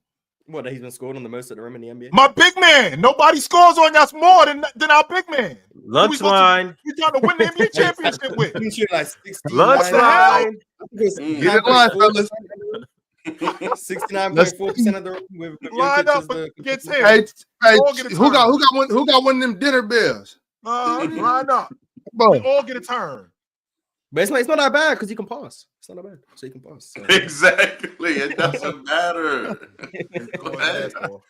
Y'all enjoy the slander while you got an opportunity. Come Thursday, all this shit gonna shut down. But all right, y'all. Julius Charles said, he can pass. Julius Charles said the PCL this afternoon. Tune in, like the video, and sub up. Become a member. Laker Media Cartel is in here too. Luka never looked happier. You didn't LA do that to you, man. LA do that to you. 75 degrees in January, Ox. Yeah, man. That'll get your spirits up. Yeah, LA do that for you. That'll get your spirits up a little bit. Beautiful California sunshine. Rock out Deuce said, chill. You said Memphis gonna lose in the playoffs because they don't rebound. Yet they are second in rebounding in the entire league. Hey, fellas, when we say stuff, right? Is it ridiculous to think that people they don't listen to what we say? I didn't say that they're going to lose because they don't rebound. I said because Jaren Jackson doesn't rebound. That's what I said. And last night he had 1, 2, 3 rebounds last night. No way, chill. 3 of them. That's it. Way. 3. I don't pay attention. I'm gonna ask the same question again. But if the team gets the rebound, why does it matter that Jaren Jackson isn't the one getting it? It's kind of important as my 4-man. for you to rebound. But if the team, that's part of your job. If the team gets the rebounds, why does it matter that it wasn't Jaren Jackson? Because more times than not, as your big guy, that's your responsibility. Okay, but the team got it. The team grabbed the ball, went off the rim, and the Memphis Grizzlies came down with it. So they aren't giving up a second possession. Someone on the Grizzlies, whether it is Santi Aldama, John Morant, Desmond Bain, sometimes Jaren Jackson, someone on the Grizzlies got the ball off the rim, came down with it. Why does it matter that person is not Jaren Jackson? Can I jump in here? Go ahead. Please. I'm genuinely. I want to say honestly, Mars, as much as I wanted to, as long as our team can consistently rebound by committee, I don't think it matters. But I do want a big man, my power forward, my center, one of them two. I do want somebody that's dominant on the glass, so that way I know throughout the game, like we got him in there to get the board. Yeah, you know what you're getting. You know you don't. Right. You know he's down there, he's gonna get it. I understand that. Right, but to your point, Mars, if we still come up with the ball, I don't particularly care who gets it. Now, Mars, to your point, like you just said, why is it important? Okay, so if I don't have to worry about, first of all, yesterday would be a prime example of that. With Denver and Golden State, Russ knew for a fact with those guards I could get on the glass more, and if I can get on the glass more, we have a better opportunity to win. Well, as a guard, if I know, in addition to me having to score, in addition to me having to distribute, in addition to me having to do all these other things, now I got to rebound more because my power forward, my dirty work guy, doesn't rebound. That takes away from some aspects of my game. What does it take away from for the Grizzlies? Maybe scoring. They still play for they're the fastest team in the league. They have the highest pace in the NBA. They get to the rim more than anyone. So what are they losing out with Jaren Jackson not rebounding? What are they missing out? It sounds to me like they're missing out on wins. They lost yesterday with Jaren Jackson not rebounding. Because if they get and then a 3 seed with Jaren Jackson not rebounding. Right. And when you run into a team like the Houston Rockets, who if you take Jaren Jackson, because they rely on Jaren Jackson. Oh, the 5 seed. My fault, Memphis. My fault. 5 seed. 5 seed. Yeah, they slid. Respect us. But like one game. If you take Jaren Jackson out of the series as a bucket getter, which if you can take Jaren Jackson out of the game as a bucket getter, which I saw for a stretch Steven Adams doing. So if you end up playing Memphis and you can take him out of the game as a bucket getter, he has been someone who has been foul prone. So if he's not scoring and he's not on the floor because he's in foul trouble, what exactly is he out here for? Why do we have him on the floor? And I do not want Jaren Jackson on the floor. I want him on the floor as a defender. I want him on the floor as a bucket getter. The fact that he doesn't rebound, that's a problem for me going forward, because in order for us to win, we're going to run into teams who gang rebound. So like to your point, if we gang rebound, we're going to run into teams who gang rebound, like the Oklahoma City Thunder. And if I can't rely on my big man in Jaren Jackson, who this is part of your job to help us rebound or be the primary rebounder, how are we going to win? There's 3 rebounds when he rebounds or doesn't rebound. Three rebounds is crazy though. He got to do better. I get what you're saying, but 3 rebounds in 31 minutes. That's one rebound per 10 minutes. I'm not speaking on last night's game because I didn't watch it. So maybe they lost because of Jaren Jackson's lack of rebounding. I don't know. Or maybe they just lost and you see Jaren Jackson didn't have rebounds. You're like, oh, they lost because of the rebounding. I don't know. I don't know why they lost last night. So I can't tell you the reason why they lost last night. That boy Pringles. What I can tell you is over the course of the season, the Grizzlies have no problem rebounding. And they're one of the best rebounding teams in terms of totality. But then you got to factor in they have the highest pace in the league. So there's more rebounds available. But they rebound more when Jaren Jackson's on the floor than when he's off the floor. So their rebounding gets worse without Jaren Jackson. Even though he's not the one getting the rebounds, they rebound a higher percentage of shots with him than without him. That's true every single year of his career. And they're still one of the best rebounding teams in the league every single year. So I just don't see how this is like, I understand want the guy to rebound, but I just don't see how this is pertinent to their goal of winning. Like they're not losing because Jaren Jackson doesn't rebound enough. Like that's just not. Do y'all know why he doesn't come down with like 7 rebounds, right? I mean, a lot of it is because he's the one contesting shots at the rim, so he's contesting. I know, but like there are other players that contest shots at the rim and are elite rebounders. Yes. No, he's also just not a good rebounder. Like you could. The biggest issue I have with Jaren Jackson is when he doesn't rebound missed free throws. Like the amount of putbacks that the Memphis Grizzlies give up off missed free throws, that bothers me. Like he's right. That's unacceptable. That's ridiculous. So that I'm with you guys. But in terms of just possession to possession basis, like I never look at a possession where you get the rebounds and then I complain that the right person didn't get the rebound.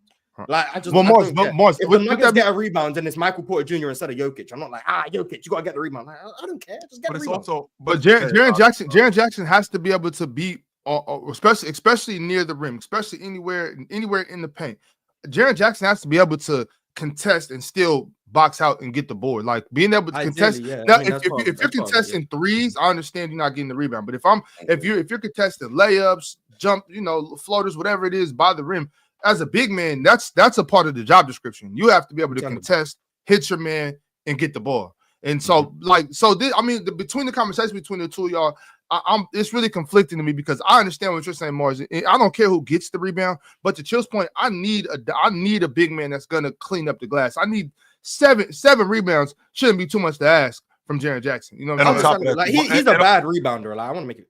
He's a bad rebounder. Sabonis was off the floor last night. No Sabonis last night. Valanciunas exists. He's also a really good rebounder. But like he's a bad rebounder. I understand. I understand. Bad rebounder. I agree. Bad rebounder. Jaren Jackson would be a better player if he was a better rebounder. I agree. I also just don't think it's detrimental to Memphis that he's not a great rebounder. Like I think both of those things work. But it could be though. It could be against certain teams. Against certain matchups for sure. Like you go up against a team like the Rockets. His lack of rebounding can be a problem. Like I understand that as well. I'll be interested to see. Go ahead. I'm sorry, Ron. I want to see Houston play Memphis. That would be my ideal matchup. Julius Irvin said, "What happened to that on-off number without Jokic? I thought Jokic had to do everything for this team and played great defense. Wow, MVP exposed." Nobody said anything about Jokic playing great defense. Nobody said that. Some people still be acting like he's not bad. So you still got those people, but But if you act like he's not bad, that's bad. Man, people are hilarious, bro. But yeah, we're at the point where like I don't care about the MVP discussion. Like Shea's gonna win it. Like it is what it is. Like if you're still arguing at this point, you're just arguing to be heard. So, like the voters are gonna vote for Shea. Like I don't know why you're wasting your time arguing. Like they're gonna vote for Shea. So just I don't know why people talk about it so much. D9 sent through a members chat and said, Dub chat /panel. Swamp Izzo. Turn my speaker up. Shout out Swamp Izzo. Turn the speaker up. Mm-hmm. Got another super chat from Realist123. He said, "Who is Fred VanVleet's agent? $42 million a year? Damn, get your money, bro." Shout out Rich Paul. Nice extension too because the Rockets can't win without him. So he gonna use that in his negotiation. So I need to hold another 120 for 3 years. I need to hold that. Ain't no way he getting that. I can assure you, he ain't getting that. But he might get like a little 375. He might get like a three for 75. He might get that. Like we could do 90 for 3. We could do that. Mm-hmm. But he's got good leverage in negotiations just because the Rockets can't move out. Huncho said, "Game on the line. I'll put the ball in AR's hands over Levine." Me too, because he's a better playmaker. I trust the guy who can score. I don't hate that. Mm-hmm. Yeah, I put the ball in my point guard's hand before a lot of people. That doesn't mean that he's the best player on the team. Guards in 2025, they can't play, man. Crazy. Hunter sent through a super chat and said, "Jimmy and Steph see the mountains on the jerseys and play like the 2012 Bobcats players. Nuggets in 4." I think Jimmy played well. Steph, but I think Jimmy played well last night. Damn. Average Joe said, "Austin Reaves, ... best non-rookie contract in the league, ? Agree or not? $13.5 million a year is crazy for his is a crazy steal for his production." They 100% got him on the sheet. But I feel but no, to be honest with you, non-rookie contract, no. Who else is on the steal? The Knicks. They got a Bentley with 26,000 miles on it for $1 million. Give me a break. Brunson. They got a Bentley. Argument. Hell no. Yeah. I don't know. You get a top 15-ish player on a discount for a little bit of money. That's not happening, Mark. They got him on a crazy deal. I don't know most people's contracts to know that answer, but Jalen Brunson sounds like the right answer. He took less money for them not to still be anywhere close to the best team in the East. Shout out Jalen Brunson, man. Fat Boy Keem said, "Didn't Murray outplay Jimmy in 2023? And Jimmy was the number 1 option, getting outplayed by the number 2 option." I think that Aaron Gordon had a lot to do with that too. I'd like to think so. And Jimmy's bad ankle. I think Tyler Hero's broke wrist had much more to do with it. Also, Denver was just a pass period team. But yeah, when you first said that to me, Ox, I really wasn't buying it. But the more I think about it, if Tyler Hero was on the floor, I'm not saying that they would have beat Denver. I think it would have been a different series, though. I do. Yeah, a different loss. Yeah, a different type of loss. Yeah. Average Joe said Tatum wasn't first team All Pro until Ime though. It was Ime's coaching that got him there. Tatum just had 1/3 team prior to Ime. I think it also just Tatum. Or he was just getting older and better. It was 15 years. I can't be like, yeah, it was because of Ime. Like Jason Tatum liked that, so maybe Ime helped him, but Jason Tatum was gonna get that. But Ime definitely helped him. I mean, Jason Tatum spoke about it. Ime's the best coach he's had. So I remember those times. Those are the times I was having Tatum Luka talks. I remember those. And now's a good time to bring him back up. I'm just saying. They've always been good talks. Always been good talks. And apparently, Swamp Izzo is that new CD everybody's talking about. Oh, yeah. The Cardi B. Did y'all listen to that, Playboy? No. I'm sorry. I'm sorry. Real talk. I mistake Playboy Cardi for Cardi B. That's how I know I am. I apologize, brother. I'm sorry. I mean, they both allegedly wear thongs. Ron, you listen to Playboy Cardi? I'm just focus, Ron. Where we at, Ron? Where we at, Ron? Keep this thing rolling, Ron. We rolling, Ron. Alan L said Luka missed a bunch of gimmies last night, but he's looking faster every game and shooting 40% from 3 in March. Luka FC, we will be back soon. Yeah, we get to the point where Luka can get by people again. Yeah, that's when we're back for sure. Yeah, until that moment. Don't you? What? You just need a second. No, you need a second over there. What? I'm saying, just allegedly. Oh, yeah, he said it was alleged. Yeah. Zigsaw Puzzle said, Jordan, you are misrepresenting Casey's firing. He was putting CJ Miles on Kevin Love in the post. So you wouldn't put CJ Miles on Kevin Love in the post? And don't leave out DeMar DeRozan did get tossed in a game in the playoffs. He was somewhere else mentally. Clearly, he was. I mean, that is crazy though, Mars. Like, you got to think Kevin Love at that point too was like one of the best rebounders in the NBA too. So what is CJ Miles doing anywhere near him? Like, regardless of anything, he's taking the matchup. He's taking the matchup. That's what he doing. You know what I'm saying? It's like regardless of if I'm scoring or not, like I'm gonna give my team second chance opportunities. He's taking pride in the matchup. That's what he's doing. He's taking pride in the matchup. Like Coach Just like how Giannis gonna guard Shea. Apparently. Sound like Coach Ox is telling us, get him away from him. What are we doing? I believed in CJ Miles, man. Joe Agumbode said, who's the best / highest tier player that AR has been better than this season? I was thinking D-Book. Shout out, y'all. Dub host, Dub PCL. D-Book? Real talk ain't even doing that. Yeah, I ain't doing that. Nah, chill. He started this shit. Now look, now he said Desmond Bain. He ain't say Desmond Bain. Yeah, I said Desmond. I thought some reasonable names. He like, wait a minute. Watch for the rest of the month. We're gonna get random super chats about Austin Reaves being better than 20 different shooting guards from the past 2 decades. We're gonna have to hear about him versus what's his name, Mitchell. We're gonna have to hear eventually. We're gonna have to hear about is he maybe the best shooting guard to ever put on a Lakers jersey? I'm telling you, real talk. You started. I'll have that conversation. Hillbilly Kobe versus Kobe. I don't know. I'll have that conversation. He better than Rip Hamilton. You know, it's gonna be stuff like that. We're gonna have to listen to. See, look. See, Ron, come on, man. Let's go, Ron. Let's go. Come on, Ron. Let's go. Come on, Ron. Let's go. Average Joe said, Martin Jordan, if you could only keep three of the Houston young pieces, who are y'all keeping? Factor in how much it would cost to retain said player as well. Who's the top 3? Jordan's not here, but real talk, you got a little experience with Houston. Who y'all both keeping? Oh, man. Oh, I'm sorry. I heard Jordan that I zoned out a little bit. If you could only keep 3 of Houston's young pieces, who would you keep? 3 of the young pieces. Amin, obviously. Yeah. Me personally, I'm still a Jalen guy. Jalen. Who else? Young core. Jabari. I'm not moving off of him. I'm not. Sorry. Actually, I do like I'm not that. moving off. Yeah. So Jabari, y'all Jalen, Amin. Sengun. I used to be high on Sengun, but I'm like, man, Sengun really like 6'8.5" for real. Like, he ain't a legit 6'10". Ah, man, bro. I know I'm keeping a man. Everyone else, the jury's out. Mars, you got to pick 3 today. Who you picking? You have to choose a man. We building this thing around a man, so we gonna go a man. We gonna go Tari for the defense and cheap, and then we probably gonna go maybe Reads.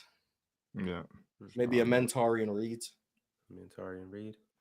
You think Reed's gonna? Well, first off, let me ask you this first. I don't think we only have to keep 3. I think we probably have to lose 2. I think we could keep 5 of them. But if you redraft, Reed is not going 3rd. Cam's gone. Cam's gone. Cam's out of there. Cam's gone, and then I think one other person will go, whether that's Jabari, Tari, or Jalen. Or hey, Ron, you got Shangun's the all-star, so he'll stay. And Men Thompson is like untouchable. Ron, you gotta get this dude Sam out the chat. He said that Austin Reed's better than Manu Ginobili. Get him out, yo. He gotta go. Get him out the chat. All right, Sam. What he said? What he said? Appreciate you for coming through, Sam. But you gotta go. Get him out the chat, yo. It's time for you to take y'all enabled him. Yes, no, see, Ron, you don't let Chill kick him out now after him and Real Talk enabled this nonsense. No, we were just having a conversation. No. Chill up here talking about. Chill get the counting.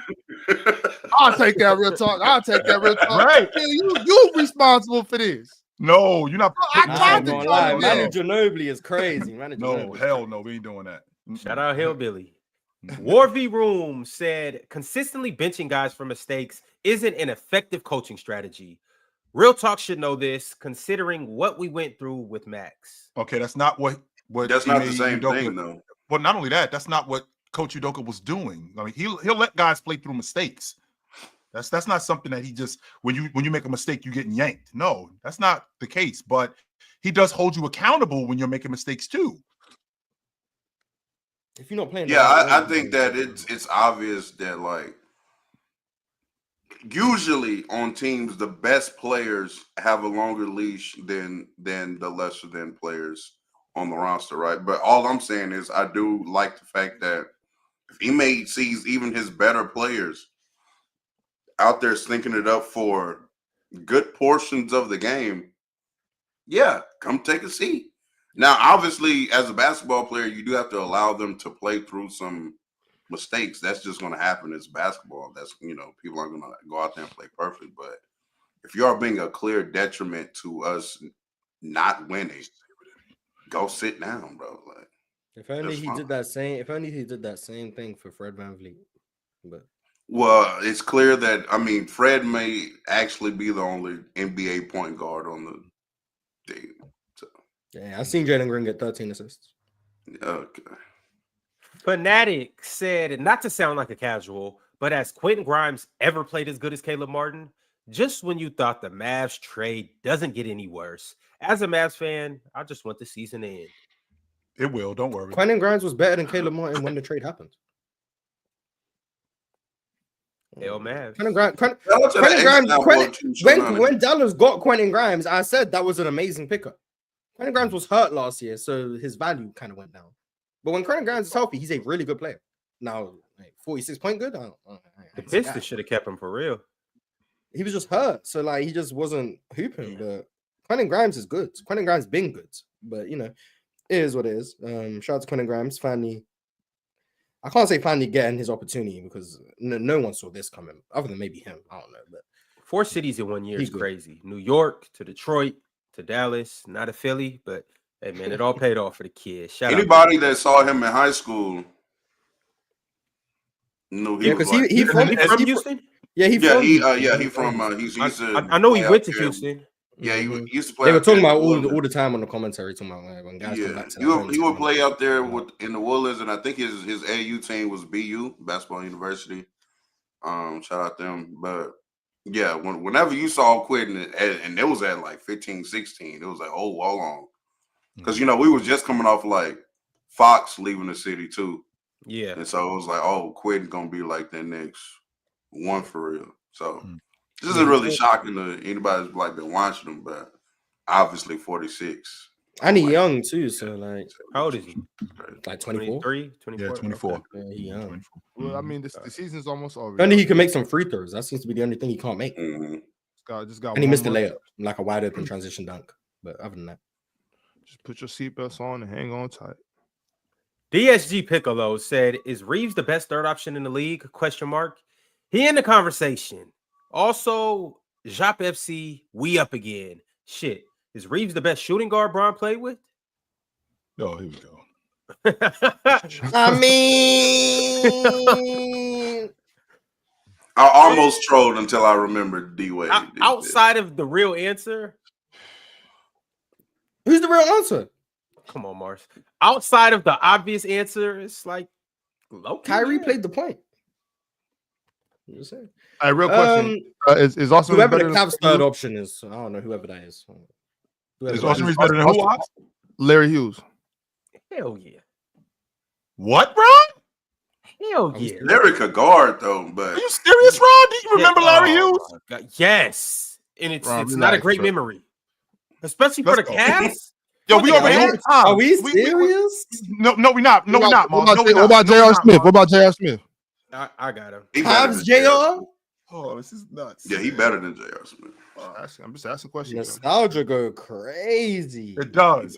I'm losing my mind. Larry Hughes was an all-league defender, Ron. Jill, I understand. For the Cavs? Oh my god. For the Cavs. Yes, We're talking about Larry Hughes for the Cavs. Or are we talking about Larry Hughes for the Wizards in the Sixers? Which Larry are we talking about? Which one are you talking about, Ron? I'm talking about for the Cavs. We're talking about LeBron's all-time teammates.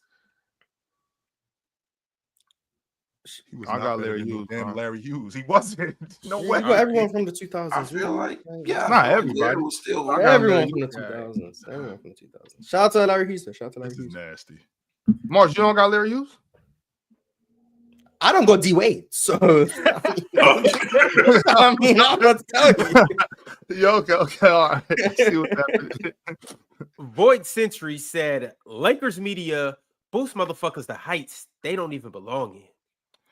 So which one is it? Which one is it, right? Because we get the accusation of, oh, all y'all do is shit on y'all players. Y'all don't like y'all players. Woo woo woo woo. But then it's No, to each other, you guys Which slander the players. But when a player playing good for you guys be giving him that boost like crazy. As we should. I'm not. You're the loudest fan base. You're the biggest fan base, loudest fan base. So when a player's playing good for your team, all of a sudden they top 10. Like that's just how it goes. But Fatboy Keem said Warriors haven't beat the Nuggets in 2 years. 3. yeah, they're gonna beat him in the playoffs when it matters. So Classic said Derek White better than Austin Reaves. Not I offensive. ain't gonna lie. I don't know how much longer that low man point guard is gonna be moving me. I think that's really valuable. But offensively, Austin Reaves is like clearly better. But defense. Void Century said, Mars, have you watched Danny Wolf? And do you see what I see? I don't know what you see. I've seen things. I haven't like gone out my way, but I've seen things. This point center. Danny Wolf bad. I mean, if Jokic can do it, I don't know what to talk about. Because y'all remember I brought up Danny Wolf, I think back in like December, and I compared him to like Frank Kaminsky and other players like that. Now he makes better than him, but the white people. Yeah. But I just don't know if he's gonna translate. I don't know. Comparing to a black player, he better than Frank Kaminsky. I think his skill set's better. I don't think he was better in college. Ron, he better than DeAndre Ayton? DeAndre Ayton? No. He could potentially be more impactful in the league just because he could shoot and play make and get downhill. But that defense though, and then also as just like coming into the league, like obviously DeAndre Ayton was who he was coming into the league. He was like top tier prospect. Shout out Frank Kaminsky. Philo Red said Denver struggles with Golden State Warriors. We are 11-1, clowns. Jordan said that, right? Denver struggled with the Warriors. Mm-hmm. Denver really just had a chokehold on the entire state of California. That's exactly damn. Yeah, until JJ Redick came in. Yeah, until JJ and Luka came and Wait, aren't the Nuggets 2-1 against the Lakers this year? Yeah, they beat them twice this season. Mm-hmm. Oh yeah. No, They're no. they're No. 1-1 against the 1-1. Lakers. Yeah, They're 1-0 against the South Bay Lakers, who they played the last time we played them in Denver. Okay, and the Warriors just played the South Bay Nuggets and lost. So I mean, so they 0-1 against the South Bay Nuggets. Nah, they 0-1 against the Nuggets. They on the roster, right? Y'all know what's funny? On Wednesday, we get to watch their fourth game on Playback for the after party of the PCL. So y'all make sure y'all pull up at 10 p.m. on Wednesday to watch the Lakers and the Nuggets go head-to-head again. And we'll see if the Lakers are still owned by the Denver Nuggets. That's tomorrow? Yeah. Yes. All right. Another super chat from KB Knows Ball. Is this KB? Yeah, that's KB. Yeah. KB, you were supposed to be in the PCL. Next time, you will get an invite. He wasn't. Yeah. We don't need KB in the PCL. We already got gifted. There's too many. Too many what? KB. Yappers. Wow. Shout out Go-Blitter, man. KB said, my goat chill might be #washed. I might be the goat too.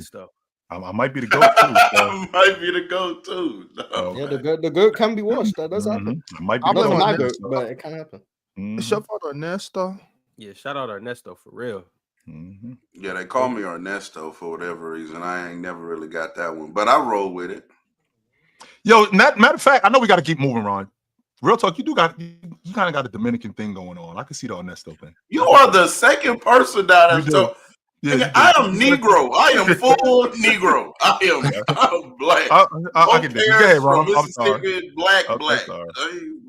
Remember, Dominican Republic and Haiti, they right there. So that's where it is. But anyway, Ron, as you were saying, I blame my dad stuff.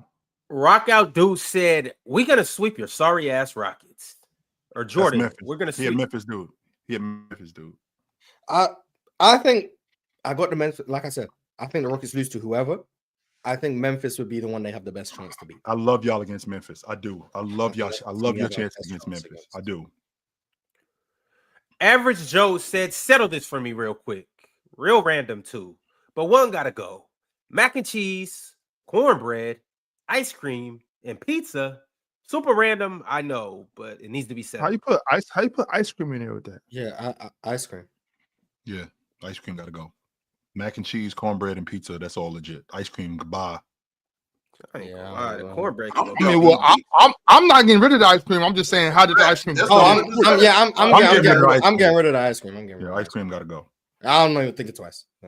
This is too much dairy in this whole situation anyway. Just give me the mac and cheese and pizza. The rest of the two, it's like. Actually, yeah, the cornbread could go. Actually, yeah, cornbread. You can do so much more with the cornbread, but you can do a lot with mac and cheese too. So my people y'all like y'all cornbread? Mac and cheese is in no jeopardy. I'm just telling. Mac and cheese is in like it's right. So safe. Mac and cheese. I know I said what I said about the dairy, but they all got dairy. Mac and cheese is safe. Like mac and cheese is in no jeopardy. Like he's OKC right now. No jeopardy either. I'm not giving up. Two can go. Pizza and cornbread can both get up out of here. I'm chilling with this mac and cheese and ice cream all day. We good. I don't care for ice cream. I just don't care for ice cream. So you gonna have to crack a window around this motherfucker, but ice cream is just not something that we in here though. But mac and cheese and say I could do without the other three, to be honest. Like, I don't care for the other three, but ice cream can just I don't care. Julius Irvin said Jokic not the best player. He terrible on defense. I agree. Yeah. Shout out to you. Hold on, my boy. Let me act like swipers when y'all.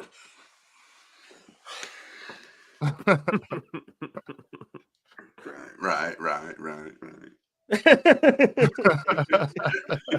Culture Bandit said Queen J, get real. Drenchy, go off, sis. Oh, that was hilarious. Yeah, the chat, Sports Talk said, why Ime ain't bench JB in the finals? Because he wasn't playing that bad. Yeah, it was actually that other one that. Yes. Nah, they both weren't. Well, yeah, they both weren't playing. Man. Both of them haven't really played that great in either of their finals appearances, but you know. JB was holding his own. He was getting that Draymond. Speaking of JB, Mad Max Sports Talk said, "Why JB over ISO Joe?" Chill. I think the defense. I think when he dumbs down his game, I think he's way more effective. He's better in transition than ISO Joe. ISO Joe is exactly that, an isolation player. That's who he is. I think Jaylen Brown is a little bit more versatile than that. That's why. All right. Joe Agumbode. ISO Joe like Joe Johnson? I'm sorry, I'm just putting two. Yes, that dude. Uh-huh. You got Jaylen Brown better than Joe Johnson. Yeah. Oh, okay. Which means doesn't everybody? Everybody? No, I don't. No, I don't. Mm-hmm. Joe Agumbode said the whole AR convo done before Ron read my chat. You know how Ron do. Damn, ill host. And it's almost 20 minutes over time today because of Ron. Last but not least, the final boss chimed in and said, "Y'all lucky I'm retired. It's on site." Well, wouldn't you be? Did you reach out to get the final boss on the PCL run? I reached out to a lot of people that declined. Ron, that's a yes or no, Ron. Did you reach out to him? Yes or no? I reached out to a lot of people that declined. Did you reach out to Ticket to get him on the PCL, Ron? Yes or no? He didn't want to join. Okay, so that's a no. Reached out to why is that so goddamn? I'm telling you, when I see this dude, it's on site. We boxing. I swear, we are boxing. Oh, and by the way, we got one more member, Raymond Ables. I'm sorry. I'm so sorry. LOL. Shout out Raymond Ables. And is it not Ables? Yeah, Ables is correct. Ables? What? That's Ables. You got it. But Ables. Come on, man. All right. Let's go. All right, so pull up to the PCL later tonight. We're going to have a good ass time, and we'll see you on the after party. We out. God. Y'all boxing when I see this dude. Ox, I'm telling you.